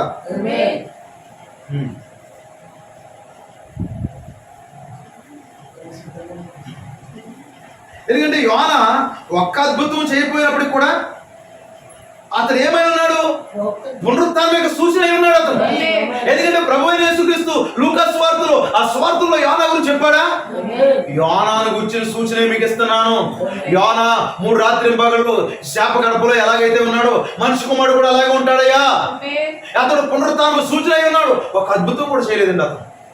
ఎత్తి సముద్రంలో పడబోయి ఉంటే ఇంకా ప్రయత్నం చేశారంటే, తెట్లు ఇంకా బలం చేశారంట అవ్వాలా. అప్పుడు ఏం చేశారంటే, ప్రభువా ఈ దోషం మా మీద మోపొద్దని చెప్పేసి చీట్లు వేస్తే అతని పేరు వస్తే అతను తీసుకెళ్లి సముద్రంలో పడేశారండి. వింటున్నారా? దేవునికి స్తోత్రం కలుగును గాక. సముద్రంలో పడవేశారు ఇప్పుడు యోనాని. సముద్రంలో పడవేయబడ్డం యోనా యొక్క అపజయము కాదు. వింటున్నారా? అదే విక్టరీ, అదే అతని విజయమైనది. ఇప్పుడు అదే అతని యొక్క సరైన ప్రయాణం. కొన్నిసార్లు ఎత్తి ఎక్కడో పడేస్తాడు దేవుడు. కొన్ని శత్రుఘ్న మేషకు అభ్యర్థులు ఎక్కడ పడేశాడు? అగ్నిగుండంలో పడేశాడు. అర్థమైందా? ఓ మరి దానియేలు ఎక్కడ పడేశాడు? సింహాల బోన్లో. ఇశ్రాయేల్ ప్రజలను ఎక్కడ పడేశాడు? సముద్రంలో. అంటున్నారా? కొన్నిసార్లు పక్షిరాజు ఏం చేస్తుందంట? పక్షిరాజు ఏం చేస్తుంది? తన పిల్లల గూడుని రేపేస్తుంది. రేపేసి అనుకుంటుంది, ఇప్పుడు దాకా మా అమ్మ అక్కడి నుంచి ఎక్కడి నుంచి మంచి మంచి ఆహార పదార్థాలు ఆ జంతువు ఈ జంతువుని వేటాడి నాకు పెట్టి ఈ రోజు చూసావు ఎలా కింద గెంటేస్తుంది అనుకుంటుంది అనమాట. అది పడిపోతున్నారు బాబు అమ్మ అని పెద్దప్పటికి మళ్ళీ రెక్కలు కాస్తుంది, రెక్కల మీద ఉంటుంది, మళ్ళీ పైకి తీసుకెళ్తుంది, మళ్ళీ కింద పడగొడుతుంది. ఏం జరుగుతుంది? కొద్దిసేపు అయిన తర్వాత కొన్ని రోజులకి అది ఏం చేస్తుందంటే తల్లి వలే ఎగరడం ప్రారంభిస్తారు. హల్లెలూయా. అప్పుడు అంటదంట, ఏంటి, thank you daddy, thank you mummy, hallelujah, నేను నీ వలే ఎగురుతున్నాను, నేను నీకంటే బాగా ఎగురుతున్నాను. హల్లెలూయా. ఓహో, ఇందుకు రకాలని ఇలాంటి కష్టాల్లో నెట్టావు. దేవుడు కూడా కొన్నిసార్లు నేను ఇరికెళ్తాడు, కొన్ని చోట్ల కొన్ని చట్టాల్లో ఇరికెళ్తాడు, కొన్ని సమస్యలు తీసుకొస్తాడు, కొన్ని వ్యాధులు వస్తాయి, నీకు కొన్ని ఇబ్బందులు వస్తాయి. భయపడుతున్నావా? కాదు, భయపడద్దు. ఎగరడానికి, విశ్వాసంలో ముందుకెళ్ళడానికి. యోనాని ఎత్తి పడేసి కాళ్ళు చేతులు కట్టి సముద్రంలో పడేస్తామంటే యోనాని చంపుతున్నాడా దేవుడు? తన కుమారుడు దేవుడు చంపుకుంటాడా? ఆ కుటుంబం మీదకి ఆత్మీయ మరణం దేవుడు రప్పిస్తాడా? దేవుడు ఎన్నుకున్న కుటుంబం మీదకి ఆత్మీయ మరణం రప్పిస్తాడా? No sir. అలాంటి పని దేవుడు ఎన్నడూ చేయడు. దేవుడికి ఒక ప్రణాళిక ఉంది. హల్లెలూయా. ఆల్రెడీ దేవుడు ఒక ఆక్సిజన్ సిలిండర్ తయారు చేశాడు, ఒక స్పెషల్ షిప్ తయారు చేశాడు. మామూలు షిప్ లో అందరూ ప్రయాణం చేస్తారు కదా, నిజమేనంటారు? కానీ చూడండి, సముద్రం కింద ఉంటాయి కదా వాహనాలు, వాటిని ఏమంటారు? సబ్మెరీన్స్ అన్నమాట. అప్పట్లోనే యోనా సబ్మెరీన్ లో ప్రయాణం చేశాడు. వింటున్నారా? ఆ భూగర్భ జలాల్లోంచి ఆ జలాంతర్గామిని ఏర్పాటు చేశాడు యోనా కొరకు. ఫస్ట్ జలాంతర్గామి ద్వారా, ఆ యొక్క సబ్మెరీన్ ద్వారా ప్రయాణం చేసిన మొట్టమొదటి వ్యక్తి యోనా అయి ఉన్నాడు. వింటున్నారా? ఇక అట్టి ప్రయాణం మరలా ఎవరో చేసి ఉంటారు. ఎప్పుడైతే నీటిలో పడేశాడు, అగ్నిగుండంలో పడేస్తే కాల్ చేయడానికి కాదు, అద్భుతం చేయడానికి. సింహాల బోన్లో పడేస్తే సింహాలకు ఆహారం వేయడానికి కాదు, తాత్కాలికానికి ఏదో వ్యాధులు రావచ్చు, ఏవో కొన్ని కష్టాలు రావచ్చు, కొన్ని ఇబ్బందులు రావచ్చు, కొన్ని సమస్యలు జరిగితే కలిగి ఉండొచ్చు. So what? అయితే ఏమిటి? ఎత్తి పడవేయమండవులో మరి చంపడానికి కాదు దేవుడు, కొన్ని సమస్యల్లోకి నిన్ను నెట్టడం ద్వారా నీకు ట్రైనింగ్ ఇస్తున్నాడు దేవుడు, శిక్షణ ఇస్తున్నాడు దేవుడు. గమనించు, అక్కడ దేవుడు ఏర్పాటు చేసిన ఒక మార్గం ఉంటుంది. యోనా ఎప్పుడైతే పడవేయబడుతున్నాడో అప్పుడు రెడీగా ఉన్నట్టు చేప. అంటున్నారా? అంతవరకు ఉన్న చేపలన్నీ బిస్కెట్లకి ఆ వాటికి వీటికి వెళ్ళి అలసిపోయి అవి తినేసి పక్కలిపోతే ఇప్పుడు అన్ని అయిపోయి పైనుంచి ఏమీ పడతలేదండి. అప్పుడు చేపలన్నీ వెనక్కి వెళ్ళిపోతున్నాయి, ఇప్పుడు ముందుకెళ్తుందంటే ఈ చేప. హల్లెలూయా. ఏంటి, మేము అందరం వెళ్తుంటే నువ్వు రావో, మేము వెనక్కి వెళ్ళిపోతుంటే నువ్వు వెళ్తావు ఏంటి? నీ లోపల ఉంది, అందుకే నేను అనేకులకు ఒక వింతగా ఉన్నాను అన్నాడు దావీదు. ఉన్నారా? ఇది ఒక వ్యత్యాసమైన జీవి, తిరిగి జన్మించిన క్రైస్తవుడు ఒక వ్యత్యాసమైన వ్యక్తి. వింటున్నారా? కొద్దిసేపు వింటారా? ఒక పావు గంటలో ముగించేస్తాను. మీకు ఇష్టమేనా? హల్లెలూయా. జాగ్రత్తగా వినండి. ఇప్పుడు మరి ఇప్పుడు యోనాని మింగడానికి ఆ చేప రెడీగా ఉంది. ఏమిటి ఇప్పుడు వెళ్తున్నావు ఏంటి? స్పెషల్ మెసేజ్ ఏదో వస్తున్నావు. వింటున్నారా? హల్లెలూయా. ఇవన్నీ సంస్థలుగా మారిపోయి అనుకున్నాం. ఈ చేపలన్నీ ఏమైపోయినాయి? ఒక సంస్థలుగా మారిపోయి. నీతిమంతుడు విశ్వాస మూలంగా జీవించును అనే చిన్న మొక్కట్టును ఒకరు వెళ్ళిపోయాడు. వింటున్నారా? మరి ముంచుడు బాప్తిస్మం ఒకరు వెళ్ళిపోయారు, వరముల పునరుద్ధరణ ఒకరు వెళ్ళిపోయారు. ఈ సిద్ధాంతం ఆ సిద్ధాంతం, ఒక వాక్యం పట్టుకుని ఇంకో వాక్యం పట్టుకుని, ఈ వాక్యం పట్టుకుని రమ్ములు కొట్టొద్దు, ఈ వాక్యం పట్టుకుని శనివారం, ఈ వాక్యం పట్టుకునేమో అది. ఇలాగా ఎవరి మొక్కల వాళ్ళు పట్టుకుని వెళ్ళిపోతే మెసేజ్లో కూడా ఎవరి మొక్కల వాళ్ళు పట్టుకుని ఒకటి కొనసాగింపు, ఒకటి ఎత్తపోటు అయిపోయింది.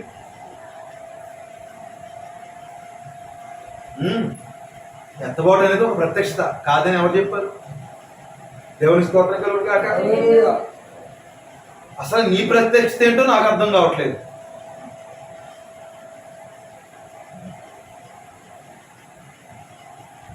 దేవుని పిల్లల ఈరోజు చాలా రాంగ్ డాక్టర్స్ ఈ మెసేజ్లో ఉన్నాయి.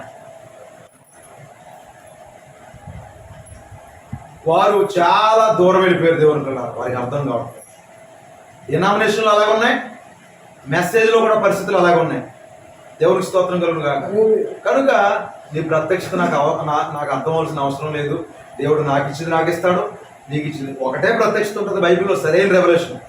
అది నేను కలిగి ఉన్నానని నమ్ముతున్నాను. అంటున్నారండి? హల్లెలూయా. కనుక చూద్దాం ఇప్పుడు.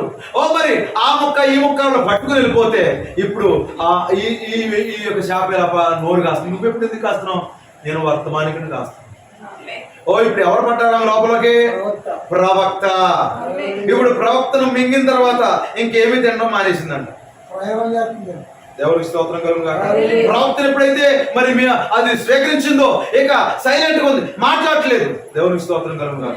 ఏమిటమ్మా, ఏంటి నీ వ్యత్యాసం అలాగ ఉన్నావేంటి? నేను ప్రవక్త వర్తమానం కలిగి ఉన్నానులే. ఎన్నడూ లేనిటి ప్రవక్త వర్తమానం ఏంటంటే? ప్రవక్త అన్నాడు, విలియం బ్రెన్నమ్ గారు అన్నాడు, చేపను ప్రవక్త యోనాను మింగిన తర్వాత దాని అనుభవం ఎలాగుంటుందో మాటల్లో విందాలనుకున్నాడంటే. దేవునికి మహిమ కలుగును గాక.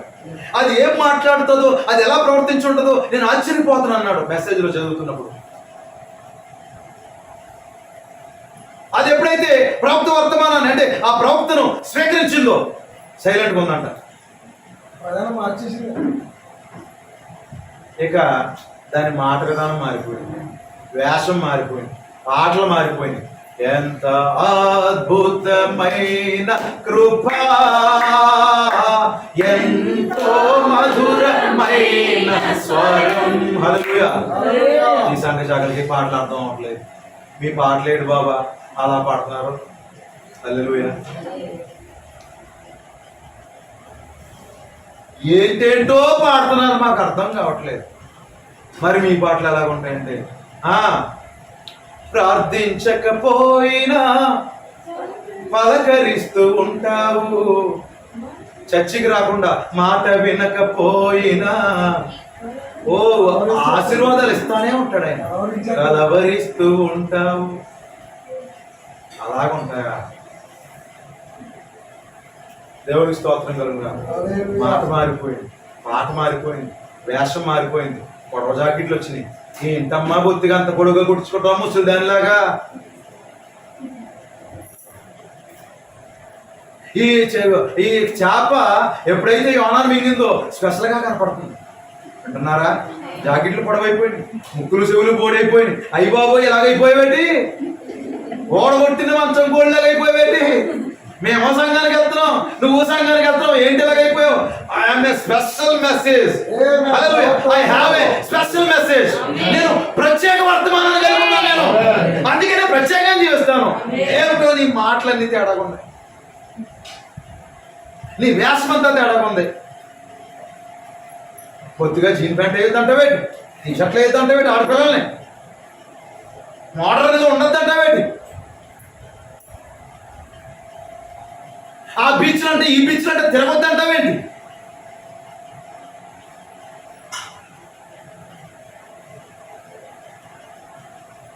వయసేమో ఏముండదు, చేతిలో పైసా కన్ను ఉండదు, ప్రేమ. ఈ చేప అలాంటివి ఏమి చేయట్లేదు. ఎప్పుడైతే ప్రవక్త వర్తమానాన్ని అంటే యోనాను మింగిందో స్పెషల్గా కనపడుతుంది, మార్పు వచ్చేసింది. సినిమా పాటలు పోయినాయి, డ్యాన్సులు పోయినాయి, నడుతుంటే ఎగిరినట్టు నడిచింది. అంటున్నారా? ఇవన్నీ తగ్గిపోయింది. దేవుని స్తోత్రం కలుగుగా. ఇక మెసేజ్ రాగానే వర్తమానికులు లోపలికి వెళ్ళగానే అలాగున్నావే, లోపల వర్తమానికులు ఉన్నారు. నేను మెసేజ్లు కలిగి ఉన్నాను. ఈ రోజు మన పరిస్థితి కూడా అలాగే ఉందా? విలియం బ్రెన్నమ్ మెసేజ్లు కలిగి ఉన్నారా? ఈ చేపలన్నీ కొన్ని కార్యక్రమాలకు వెళ్ళినప్పుడు, కొన్ని పనులు చేయనప్పుడు మిగతా వారికి, మిగతా చేపలకి ఎలా ఉన్నాయి? వింతగా కనపడుతున్నాయి. హల్లెలూయా.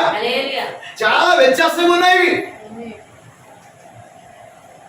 సాధారణంగా అంటే తిమింగలం ఆహారం తిన్న తర్వాత మెల్లిగా నీటొడుక్కి వెళ్ళిపోద్దంట, వెళ్ళిపోయి అక్కడ విశ్రాంతి తీసుకుంటుందంట. ఆఫ్రికా దేశంలో సింహాలు వేటాడినప్పుడు ప్రవక్త చెప్తున్నాడు, సింహం గాని వేటాడి దాన్ని ముక్కలు చేసి ఒకసారి తిన్నదంటే, ఎందుకంటే అది బయటికి స్పీడ్గా ఎందుకు వస్తుందంటే వేట కొరకే పరిగెడతారు. ఇక వేట అయిపోయిన తర్వాత తిన్న తర్వాత మనిషి ఎదరకుండా కూర్చున్నా కానీ అతని మీద దాడి చేయదంటాడు.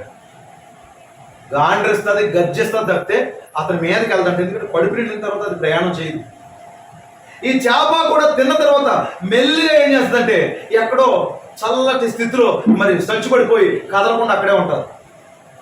కానీ ఇది తిన్నది స్పెషల్ ఆహారం, సంస్థాహారాలు తినలేదు. వింటున్నారా? శాఖ సంబంధమైన మెసేజ్ ఏమి తెలియదు. ఇది గడియ వర్తమానికుడి కలిగి ఉంది. వింటున్నారా? ఆ గడియ వర్తమానికుడి కలిగి ఉంది చేప. ఇప్పుడు చేప తీసుకున్న తర్వాత అతన్ని మింగిన తర్వాత జర్నీ స్టార్ట్ చేసింది దేవుడు. అయితే దేవుడు అంటే యోనాకు ప్రాణవాయువుని పరలోకం నుంచి పంపిస్తున్నాడు అంట. ఆయన యోన చూడండి, దేవుడు ఏం ప్రవక్త అంటే, మరి దేవుడు అంట వాడలో ఉన్నాడు, దేవుడు అలంలో ఉన్నాడు, దేవుడు అక్కడ చేపలో కూడా ఉన్నాడంట. అంటున్నారా? చేపలోకి దేవుడే దిగి వచ్చేసాడు. దేవుని కుమారుడు ఎక్కడ ఉంటాడో దేవుడు అక్కడే ఉంటాడు. నువ్వు ఎక్కడున్నావో దేవుడు అక్కడే ఉంటాడు. ఆయన గర్భగుడిలో బంధించేసి నెల వారం అక్కడికి వెళ్ళి దండం పెట్టుకుని నువ్వు ఎక్కడికి కదలకే అని తలిపేసి గుళ్ళో తలిపేసి వచ్చేస్తే ఆయన దేవుడు కాదండి. వింటున్నారా? ఆయన కదులుతాడు దేవుడు, మాట్లాడతాడు దేవుడు. కనుక దేవుడు యోనా కొరకు చేప కడుపులోకి వచ్చేసాడు. ప్రాణవాయువుని ఎక్కడి నుంచి తీసుకొస్తాడు? పరలోకం నుంచి తీసుకొస్తున్నాడు. సముద్రం నుండి కాదు, చేపల నుండి కాదు, మరి నిశ్చయముగా పరలోకం నుండి ప్రాణవాయువుని పంపిస్తున్నాడు. మరి నీకు ప్రాణవాయువుని ఎక్కడి నుంచి పంపిస్తాడు? సంస్థలోంచా, శాఖలోంచా కాదు, నేరుగా పరలోకం నుంచే ప్రాణవాయువుని పంపిస్తాడు దేవుడు. పరలోకం నుంచే వాక్యాన్ని పంపిస్తాడు దేవుడు. ఎంతమంది సంతోషం! హల్లెలూయా.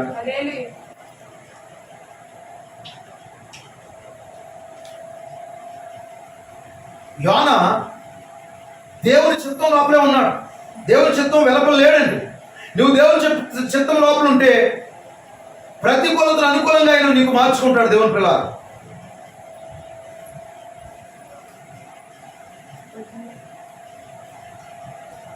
మీరు నిశ్చయంగా గమనించినట్టయితే దేవుని పిల్లారా, ఇప్పుడు చేప అతను మింగేసింది, మెల్లిగా ప్రయాణం చేస్తుంది. విమర్శకులు సైంటిస్టులు అన్నారంట ప్రవక్తతో, చేప తిమింగలం వాళ్ళందరూ విమర్శకులు అందరూ కొద్దిసేపు పెట్టాలనుకుంటున్నాను. ఎందుకంటే నేను చెప్పాలనుకునే పూర్తి చేయకపోతే ఏమవుతుందంటే అసంపూర్ణంగా కూటమి అయిపోతుంది. దేవుని స్తోత్రం కలుగును గాక. ఈ విమర్శకులు అందరూ కూడా ఆ తిమింగలం యొక్క చేప నోరు ఎంత ఉంటుందో చూస్తున్నారంట. వాడు ప్రవక్తలు అన్నాడు, ఏంటిదంటే, అయ్యా నీకు విషయం చెప్పాలనుకున్నాం, చేప మానవుని మింగలేదు, అంత పెద్ద మనిషిని, అది 4 అంగుళాలు ఉన్న ఒక బంతి లాంటిది మాత్రమే లోపలికి వెళ్తుంది, ఇంత పెద్ద మనిషి వెళ్ళాడు. అప్పుడైతే ఆయన ఏమన్నాడు, అది దేవుడి చేత నిర్ణయించబడిన చేప, అది ఖచ్చితంగా చేపలోకి మనిషి వెళ్తాడు. ఒక చిన్నపిల్ల బైబిల్ చదువుకుంటుందంట. బైబిల్ చదువుకుంటే ఒక నాస్తికుడు దేవుడు నమ్మనివాడు వచ్చాడంటే, ఏం చదువుతున్నావు? కథల పుస్తకమా, ప్రార్థనా పుస్తకమా? కాదు, బైబిల్ అన్నదంట. ఆహా, ఏముంది అందులో? అందులో ఉన్న ప్రతిదిన నమ్ముతావా అన్నదంట. యాస్, నేను ప్రతిదిన నమ్ముతాను అన్నదంట. మరి అలాగైతే అందులోని చేప మనిషిని మింగేసింది అని ఉంది, నమ్ముతావా అని అన్నాడు. నేను నమ్ముతాను, నా బైబిల్ నమ్ముతాను. హల్లెలూయా. నమ్ముతావా నువ్వు? నమ్ముతాను. అక్కడ నేను యోనాను అడుగుతాను అన్నదాన్ని. ఎలా జరిగిందో యోనాను అడుగుతాను, పరలోకం వెళ్ళి అన్నదాన్ని. అప్పుడు అన్నాడు, మరి యోనా పరలోకంలో లేకపోతే ఏం చేస్తావు అని అడిగాను. నువ్వు వెళ్ళి అడుగు యోనాను అన్నదా. ఒకవేళ నరకంలో ఉన్నాడనుకో ఏం చేస్తావు అంటే, నరకంలో నువ్వు వెళ్ళు, నేను మాత్రం నరకానికి వెళ్ళన్నదంట. అప్పుడు అంటుందంటే వెళ్ళిపోయినోడితో, చేప యోనాను మింగడం కాదు, యోనాయే తిమింగలాన్ని మింగాడని బైబిల్లో రాస్తుంటే నేను ఖచ్చితంగా నమ్ముతుందండి. అబ్సల్యూట్ అన్నదండి. హల్లెలూయా అన్నారా? ఎవరికి మహిమ కలుగుతుంది. ఇప్పుడు యోనా ప్రయాణం చేస్తాడు. ఎన్ని దినాలు? 3 దినాలు ప్రయాణం చేస్తాడు. ప్రియ దేవుని పిల్లారా, 3 దినాలు ప్రయాణం చేస్తాడు. చాలా విషయాలు ఉన్నాయండి, ఇంట్రెస్టింగ్ స్టోరీస్ ఇందులో ఉన్నాయి. మరి నేను చెప్పగలను చెప్పలేను నాకు తెలియదు. దేవుని చిత్తం అయితే మరలా చెప్పుకుందాం. వింటున్నారా? హల్లెలూయా. ఇప్పుడు యోనా ప్రయాణం చేస్తున్నాడు. ప్రయాణం చేస్తూ చేస్తూ ఇప్పుడు యోనా కంటండి దేవుడు గాలి చెప్తున్నాడు అండి. లోపల ఎయిర్ కండిషన్ ఏర్పాటు చేశాడు. ప్రాణవాయువు దేవుడు ఏర్పాటు చేశాడు. ఇప్పుడు వెతుకుతున్నాడండి, మరి తడువుకున్నాడండి దాన్ని. ఎందుకు? ప్రార్థన చేయడానికి. ప్రియ దేవుని పిల్లలారా, సాయంకాలం అయ్యేటప్పుడు నువ్వే తడువుకుంటావు. అమైందా? ఇంకా అవలేదా? అలాగా గట్టిగా కళ్ళేరు చేస్తే పెట్టేస్తారని. నిన్ను బైబిల్ చదవమనరు, ప్రార్థన చేయమనరు, ఏమనరని కొంచెం కళ్ళేరు చేసేవాడికి అయిపోయింది. వాళ్ళు దేవుడు కళ్ళేరు చేసే సమయం ఉంటుంది. సాయంకాలం అయిపోయినప్పుడు నువ్వే తడుకున్నావు, కంచం మంచం.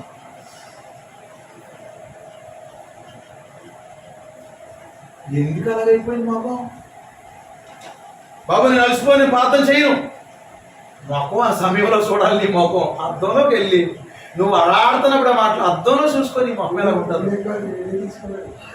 లేకపోతే సెల్ఫీ తీసుకుని సెల్ఫీ కెమెరా పెట్టుకుని వీడియో తీసుకో, ఎంత బుజ్జిగా ఉంటుందో నీ మొఖం. నీకు అర్థమైందా? కనుక యోనా ఊపిరాడుతుందా? యోనా ఊపిరాడుతుందా లేదా? బతికాడా చనిపోయాడా? మీరు ఇక్కడ ఉన్నారా? నిద్రపోతున్నారా? ఇక్కడ మీకు ఊపిరాడుతుందా? అయితే మాట్లాడండి.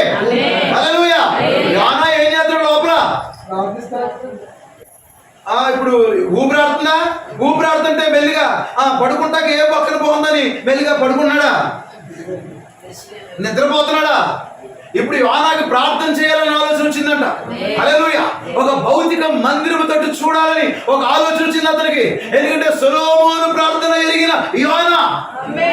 సొలొమోను ఏమని ప్రార్థన చేశాడు? ప్రభువా, ప్రపంచంలోని బిడ్డలు ఎక్కడున్నా ఈ భౌతిక మందిరం వైపు చేతులెత్తి ప్రార్థన చేస్తే వారు మనవ ఆలకించు ప్రభువా. ఒక పడిపోయిన మానవుడు కట్టిన మందిరము కొరకు మందిరము తట్టు చూసి ప్రార్థన చేస్తే దేవుడు జవాబిస్తే, హల్లెలూయా. ఇప్పుడు మరి సజీవమైన టెంపుల్ ఉంది, ఆయన ప్రభు యేసుక్రీస్తు. నీ చేతులు నువ్వు ఎక్కడున్నా ఆయన తట్టు ఎత్తి ప్రార్థన చేస్తే దేవుడు వింటాడా? సాయిల్లో యోనా ప్రార్థన వింటే నిజత్వంలో నీ ప్రార్థన వింటాడు. నువ్వే కష్టంలో ఉన్న ప్రార్థన చేయవమ్మా, నువ్వే నష్టంలో ఉన్న ప్రార్థన చేయవయ్యా. ప్రతికూల పరిస్థితులు ఎక్కువైపోతున్న ప్రార్థన చేయి. నీకు ఏ పరిస్థితి వచ్చినా ప్రార్థన చేయి. మోకరించు ప్లీజ్. ఇప్పుడే మోకరించు. నువ్వు ఇప్పుడు మోకరించు, ఖచ్చితంగా దేవుడు జవాబు ఇస్తాడు. నీ భార్యతో చెప్పు, నీ భర్తతో చెప్పు, నీ బిడ్డలతో చెప్పు, ఈ పరిస్థితిలో మనం ఖచ్చితంగా ప్రార్థిద్దాము. హల్లెలూయా. అసలే ఊపిరాడతలేదు. ఆ సముద్రపు నాచంతా అతను చుట్టుకుంది. ఆ లోపల వాంతింగ్స్, ఎందుకంటే చేప వాంతింగ్ చేసుకుంటుంది. దానికి కఠినంగా ఉంది పరిస్థితి లోపల. ఆ నీచి వాసనలో, అలాంటి ప్రతికూల పరిస్థితుల్లో, ఆ చీకటి అంధకారంలో ఇప్పుడు యోనా అనుకుంటున్నాడు, నేను ఈ దిక్కుగా పడ్డాను, యెరూషలేము ఈ దిక్కుగా ఉంటుంది, సొలొమోను కట్టిన ఆ దేవాలయం ఈ ప్రాంతంలో ఉంటుంది. ఎస్, ఇప్పుడు నేను మోకరిస్తాను. హల్లెలూయా. మోకరిస్తాను. దేవా, నన్ను జ్ఞాపకం చేసుకో ప్రభువా. నా పొరపాట్లు జ్ఞాపకం చేసుకో ప్రభువా. నన్ను తీసుకెళ్ళి ప్రభువా. నువ్వు ఎక్కడికి పంపిస్తే అక్కడికి వెళ్ళి నేను మాట్లాడతాను ప్రభువా. హల్లెలూయా. యోనా ప్రార్థన వింటే దేవుడు ఈ రాత్రి మన ప్రార్థన వింటాడా? కుటుంబ ప్రార్థన కలిగి ఉంటారా? వ్యక్తిగత ప్రార్థన కలిగి ఉంటారా? సమస్య ఏదైనా ప్రార్థన మొదలు పెట్టాలి. అందరికి ఇష్టం అది. యోనా ప్రార్థన చేస్తాం. ప్రయాణం సాగుతుంది. ఎన్ని దినాలు? 3 దినాలు. 3 దినాల తర్వాత ఎక్కడికి వెళ్తాడు అతను? అవతల వరకు వెళ్తాడు. నిజమేనా? 3 ఉద్యోగాల తర్వాత వదిలి ఎక్కడికి వెళ్తాది? కాలం అనే తర్వాత వెళ్తాది అంటున్నారా? 3 మెట్లు ఎక్కాలి. ఎక్కడ ఉందా?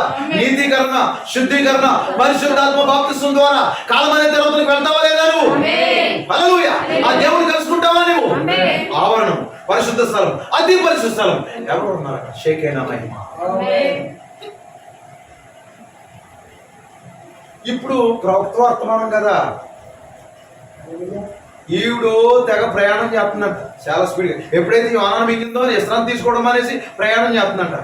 ఎప్పుడైతే ప్రవక్త వర్తమానం నీ దగ్గరికి వచ్చిందో విశ్రాంతి మాని ప్రయాణం చేయి. దేవుని కొరకు ప్రయాణం చేస్తావా? విశ్రాంతి తీసుకుంటావా? చాలా మంది ఆదివారాలకు విశ్రాంతి, లాక్డౌన్ పేరుతో వింటున్నారా? కరోనా పేరుతో నువ్వు బట్టలకు వెళ్ళినప్పుడు కరోనా రాదు, డిమార్ట్లకు వెళ్ళినప్పుడు కరోనా రాదు, నీకు షాపింగ్కి వెళ్ళినప్పుడు కరోనా రాదు, పక్షులకు వెళ్ళినప్పుడు కరోనా రాదు, చర్చికి వెళ్ళినప్పుడు మాత్రం కరోనా నీ వెనకాలే కూర్చుంటారు. వచ్చావా? ఎందుకంటే దాని సూదిలాగా ఉన్నటువంటి ఆ ఫోటో ఉంటది కదా, ఆ కొమ్ములతోని నీ దగ్గరకు వచ్చి చచ్చిగ్గానే వచ్చావా నిన్ను మింగేస్తానన్నా కదా నిన్ను. నువ్వు మిగతా ఎక్కడికి వెళ్ళినా జనవాసాలు ఉన్న మధ్యలో అక్కడ నువ్వు మాస్క్ లేకుండా ఆ తుమ్ముతుంటే ఆ చిలుకులు నీ మీద పడినా హ్యాపీగా తిరిగేస్తున్నావు కదా. ఎవరైనా మెసేజ్ కలిగి ఉంటే ప్రయాణం మొదలు పెట్టాలి. లైవ్ వస్తున్నా వినలేని దుర్భరమైన పరిస్థితులు ఉన్నాయి సంఘాలు. ప్రయాణం చేయట్లేదు కానీ చేపల ప్రయాణం మొదలుపెట్టి ఈ చేప వెళ్తుందని కొన్ని చేపలు మొదలెట్టి మేము వస్తాం మీ గుడికి, హల్లెలూయా, మేము మీ సంఘానికి వస్తాం, మేము ఈ వర్తమానాన్ని అంగీకరిస్తాం. ఏంటో బాగుంది ఇక్కడ. అయితే నువ్వు ఎన్నుకోబడిన వ్యక్తి అయితే కరెక్ట్ వస్తావు. వింటున్నారా? నేను దేవుడు ఎన్నుకుంటే ఖచ్చితంగా కొనసాగుతావు. లేకపోతే కొన్ని వారాలు వచ్చిన తర్వాత బాబే ఈ సంఘం ఎలాగుందేంటి ఇలాగ అంటున్నారేంటి.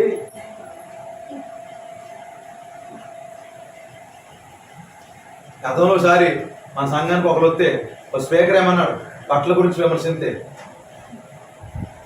చాలా మంది అన్నారు. అలాంటి వ్యక్తిని చెప్పు తీసుకు పట్టవలసింది అక్కడే అన్నారు. కనుక నువ్వు ఎన్నుకోబడిన వ్యక్తి అయితే కరెక్ట్గా వస్తావు. లేకపోతే మధ్య మధ్యలో ఏదో అభ్యంతరాలు వస్తాయి, నీకు ఆగిపోతాం. భక్తి చెయ్యి. కానీ నీ చేప వెళ్తుందని మిగతా చేపలన్నీ మొదలెట్టినాయంట. నీతీకరణకు వచ్చినాయంట, ఆగిపోయినాయంట. శుద్ధీకరణకు వచ్చినాయంట, ఆగిపోయినాయంట. ఇప్పుడు వెళ్ళిగా అది వెళ్తుంటే ఎక్కడికి వెళ్తుంది?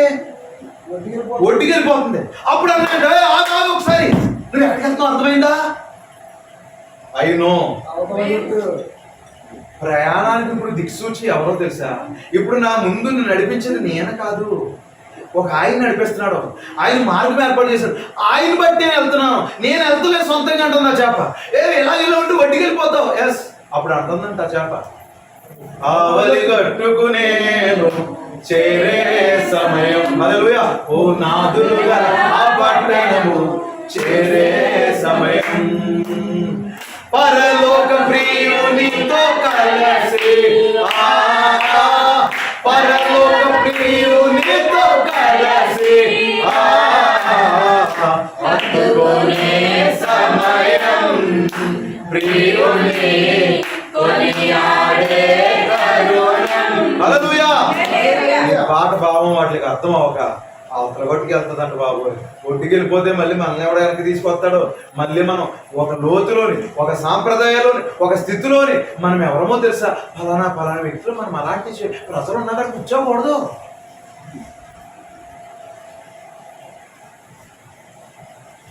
లో క్యాస్ట్ పీపుల్ ఉన్నారు అక్కడ, లో స్టాండర్డ్ పీపుల్ ఉన్నారు. అలాంటి వారి మధ్యలో మనం కూర్చుంటామా? మనం లోతైన జలముల్లోనే ఉంటాం. అలాంటి ప్రజల దగ్గరికి మనం వెళ్ళకూడదు. హై క్లాస్ పీపుల్ మనం.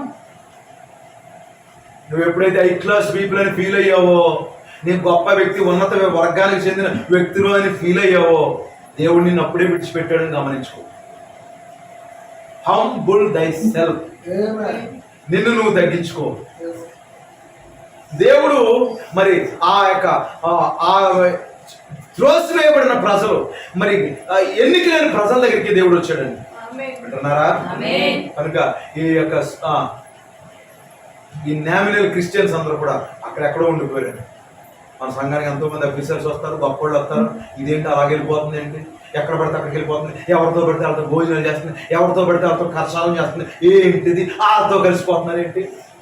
వాళ్ళకి లాగా ఎవరా? కనుక ఈ చేప వెళతాను, అది ఒక ఉదయకాలం 11 గంటల సమయం అండి. విన్నారా? మెసేజ్ ఇప్పుడే స్టార్ట్ అయింది. దేవుని స్తోత్రం కలుగుతారు. చెప్పొచ్చా? సర్లేండి, 5 నిమిషాలు ముగించారు. మెసేజ్ ఇప్పుడే స్టార్ట్ అయింది. కనుక ఇప్పుడు ఏం జరిగింది? ఉదయం 5 గంటల, మరి 11 గంటల వేళ, ఒకవేళ మధ్యాహ్నం వేళది తమ వలలు బాగు చేసుకుంటున్నారు. అక్కడ పారిశ్రామికవేత్తలందరూ అక్కడే ఉన్నారు. ఓ మరి గొప్ప ఆ జట్టి కాడ ఉండి అవన్నీ బాగు చేసుకుంటున్నారేమో. ఒకవేళ ఆ వల దగ్గర ఏం వ్యాపారాలు జరుగుతున్నాయి. ఏదో ఒక గొప్ప మత్స్యం దూసుకుంటా వస్తుంది.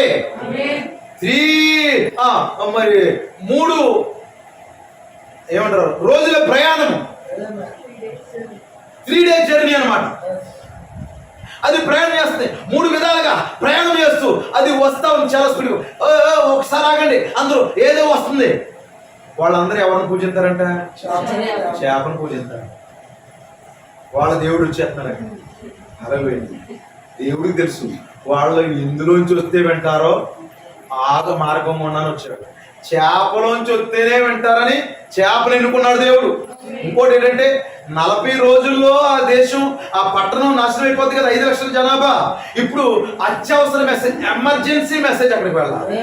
మరి ఎమర్జెన్సీ మెసేజ్ వెళ్ళాలంటే వాళ్ళలోంచి వెళ్తే చాలా లేట్ అవుతుంది. అందుకే ఈ చేపల నుంచి అయితే 3 రోజులు వెళ్ళిపోతాడు, 40 రోజుల్లో ప్రకటించేస్తాడు అని చెప్పేసి అత్యవసర వర్తమానాన్ని అత్యవసరంగానే చాలా భద్రంగానే దేవుడు పంపించాడు. ఎంత దేవుని చిత్తమేనా? పారిపోవడం దేవుని చిత్తమేనా? చేప కడుపులోంచి వెళ్ళడం దేవుని చిత్తమేనా? కనుక ఒడ్డుకు వచ్చేసిందంట. అది ఒడ్డుకు రాగానే ఇప్పుడు 4 అది బయట పెట్టిందంట. 4 అలా బయట పెట్టగానే లోపల నుంచి ఇప్పుడు మనము దేవుడి పిల్లలు కాకినాడ వెళ్తాం అనుకోండి, కండక్టర్ ఏమంటాడు? కాకినాడ, ఇదిగో అమలాపురం, ఇదిగో రాజమండ్రి, ఆ ప్రాంతాలు ఏం చెప్తాడు? ఆ స్టేజ్ రాగానే ఇప్పుడు స్టేజ్ వచ్చేసిందండి. యోనా స్టేజ్, యోనా నినివే పట్టణం. అప్పుడు ప్రార్థన నుంచి లేచాడండి. ప్రార్థన నుంచి లేచి లోపల నుంచి నడుచుకుంటా వస్తాడంట. ఇప్పుడు ఆ పైన అంటుకునే కదా నాచది దులుపుకుంటా వస్తున్నాడంట. ఇప్పుడు చేప ఆ 4ని బయట పెట్టింది కదా, అది ఎర్రటి తివాచి వలే ఉందంటండి. అంటున్నారా? ఎర్రటి తివాచీలోంచి ఇప్పుడు అతడు తన యొక్క భుజం మీద ఆ యొక్క కమ్మలు వేసుకుని దేవుని స్తోత్రం కలుగుగాక ఇప్పుడు లోపల నుంచి దులుపుకుంటూ బయటకు వస్తున్నాడు. ఎవరితను? దేవుడు ఎన్నుకున్న ప్రవక్త. ఎలా వచ్చాడు? వారి దేవత అనబడే దాంట్లోంచే వచ్చాడు దేవుడు. దేవునికి మహిమ కలుగుగాక. వెంటనే ఇప్పుడు యోనా ప్రకటించడం మొదలు పెట్టాడు. నేను చెప్పాలనుకున్న అంశాలు మరి ఇందులో చెప్పలేకపోతున్నాను దేవునులారా. చాలా విషయాలు ఇక్కడ రాసుకున్నాను కానీ నేను చెప్పట్లేదు. నేను ఎంతటితో ముగిస్తున్నాను. ఆ యోనా ఆ ప్రజలకు ఏం చెప్తున్నాడు? దుర్గతి వస్తుందని చెప్పాడు. చిన్న పిల్లల మొదలు, రాజు మొదలు, పశువులు అన్నింటి మీద కూడా ఏం జరిగింది చెప్పండి? గోనిపట్ట ఉన్నది. అందరూ కూడా గోనిపట్ట ధరించారు. అక్కడ ఏం రాయబడింది? తెలుగు బైబిల్లో ఏం రాయబడిందంటే దూతలు ప్రకటించారంట. అంటున్నారా? కొంతమంది దూతలు అక్కడ ప్రకటించారంట. నిజమేనండి. అన్యుల ప్రాంతానికి దేవుడు ఏం చేశాడు? దూతలను పంపించాడు. నిజమేనా? అది మరి ఆ దేశం ఏంటది? ఆ ప్రాంతం మీద నినివే పట్టణం, నైనస్ ద్వారా కట్టబడిన ప్రాంతం, బబులోను ప్రాంతం. అది ఆ బబులోనులోనికి యోనా పౌలు వెళ్ళాడు. మరి వర్తమానికులు వెళ్ళారు. 7 మెసెంజర్స్, 7 వర్తమానికులు. పౌలు, ఐరన్స్, Martin, Columba, Martin Luther, John Wesley, పెంతెకోస్తు. వర్తమానాలు మనకి కూడా వచ్చినాయా లేదా? ఆఖరిగా పౌరం వచ్చిందా లేదా? మన పౌరం వచ్చిందా లేదా? 7వ పౌరం వచ్చిందా లేదా? హల్లెలూయా. అయితే ఏం జరిగింది? వాళ్ళందరూ మారిపోయారంటే, నినివే పట్టణం అంతా మారిపోతే అప్పుడు అన్నాడంట దేవుడు, నేను దుర్గతి చెప్పను ఇంకా, మరలా చెప్పు, ఆ పట్టణాన్ని దేవుడు బాగు చేస్తాడని చెప్పాడు. అప్పుడు దేవుడు అన్నాడు, యోనా అన్నాడు, బాబోయ్ నేను చచ్చిపోతాను. ఏంటి వాళ్ళు చంపకపోతే చచ్చిపోతావా?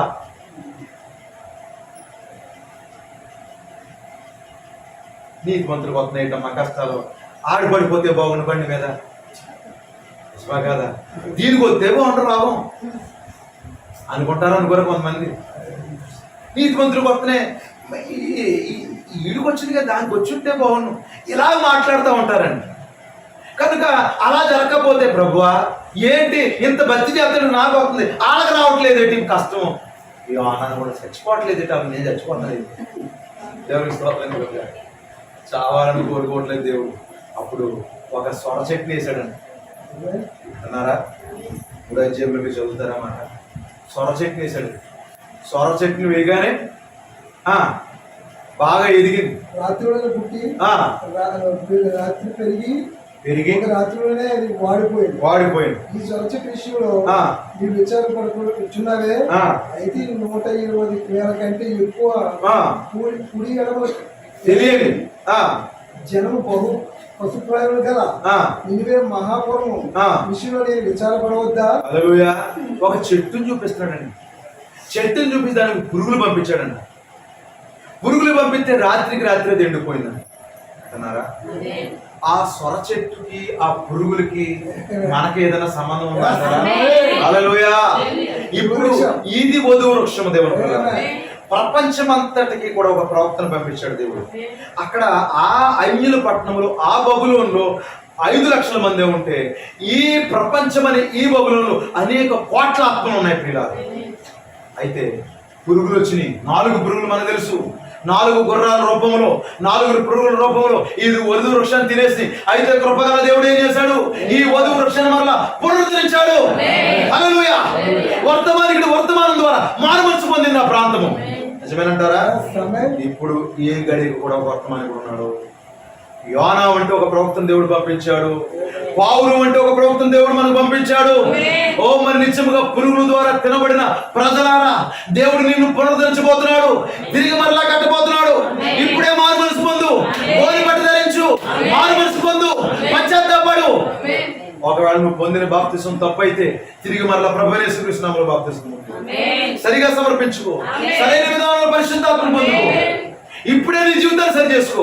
దేవుడు వర్తమానికుడు పంపించాడు. ఈ బబులోనులోకి, ఈ సాతాను ఎదురులోకి ఒక వర్తమానికుడు దేవుడు పంపించాడు. ఎంతమంది మారు మనసు పొందాలి? ఎంతమంది మీ జీవితాలు కట్టుకోవాలనుకుంటున్నాను? హల్లెలూయా. ఈ రాత్రి మీ జీవితాలు కట్టుకోండి. యోనా వలె ప్రార్థించండి. చేప వలె వెంబడించండి ప్రియులారా.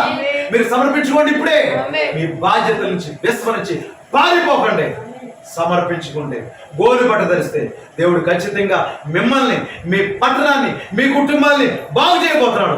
తిరిగి పునరుద్ధరించబోతున్నాడు. God bless you all. దేవుడు మనల్ని దీవించుగాక.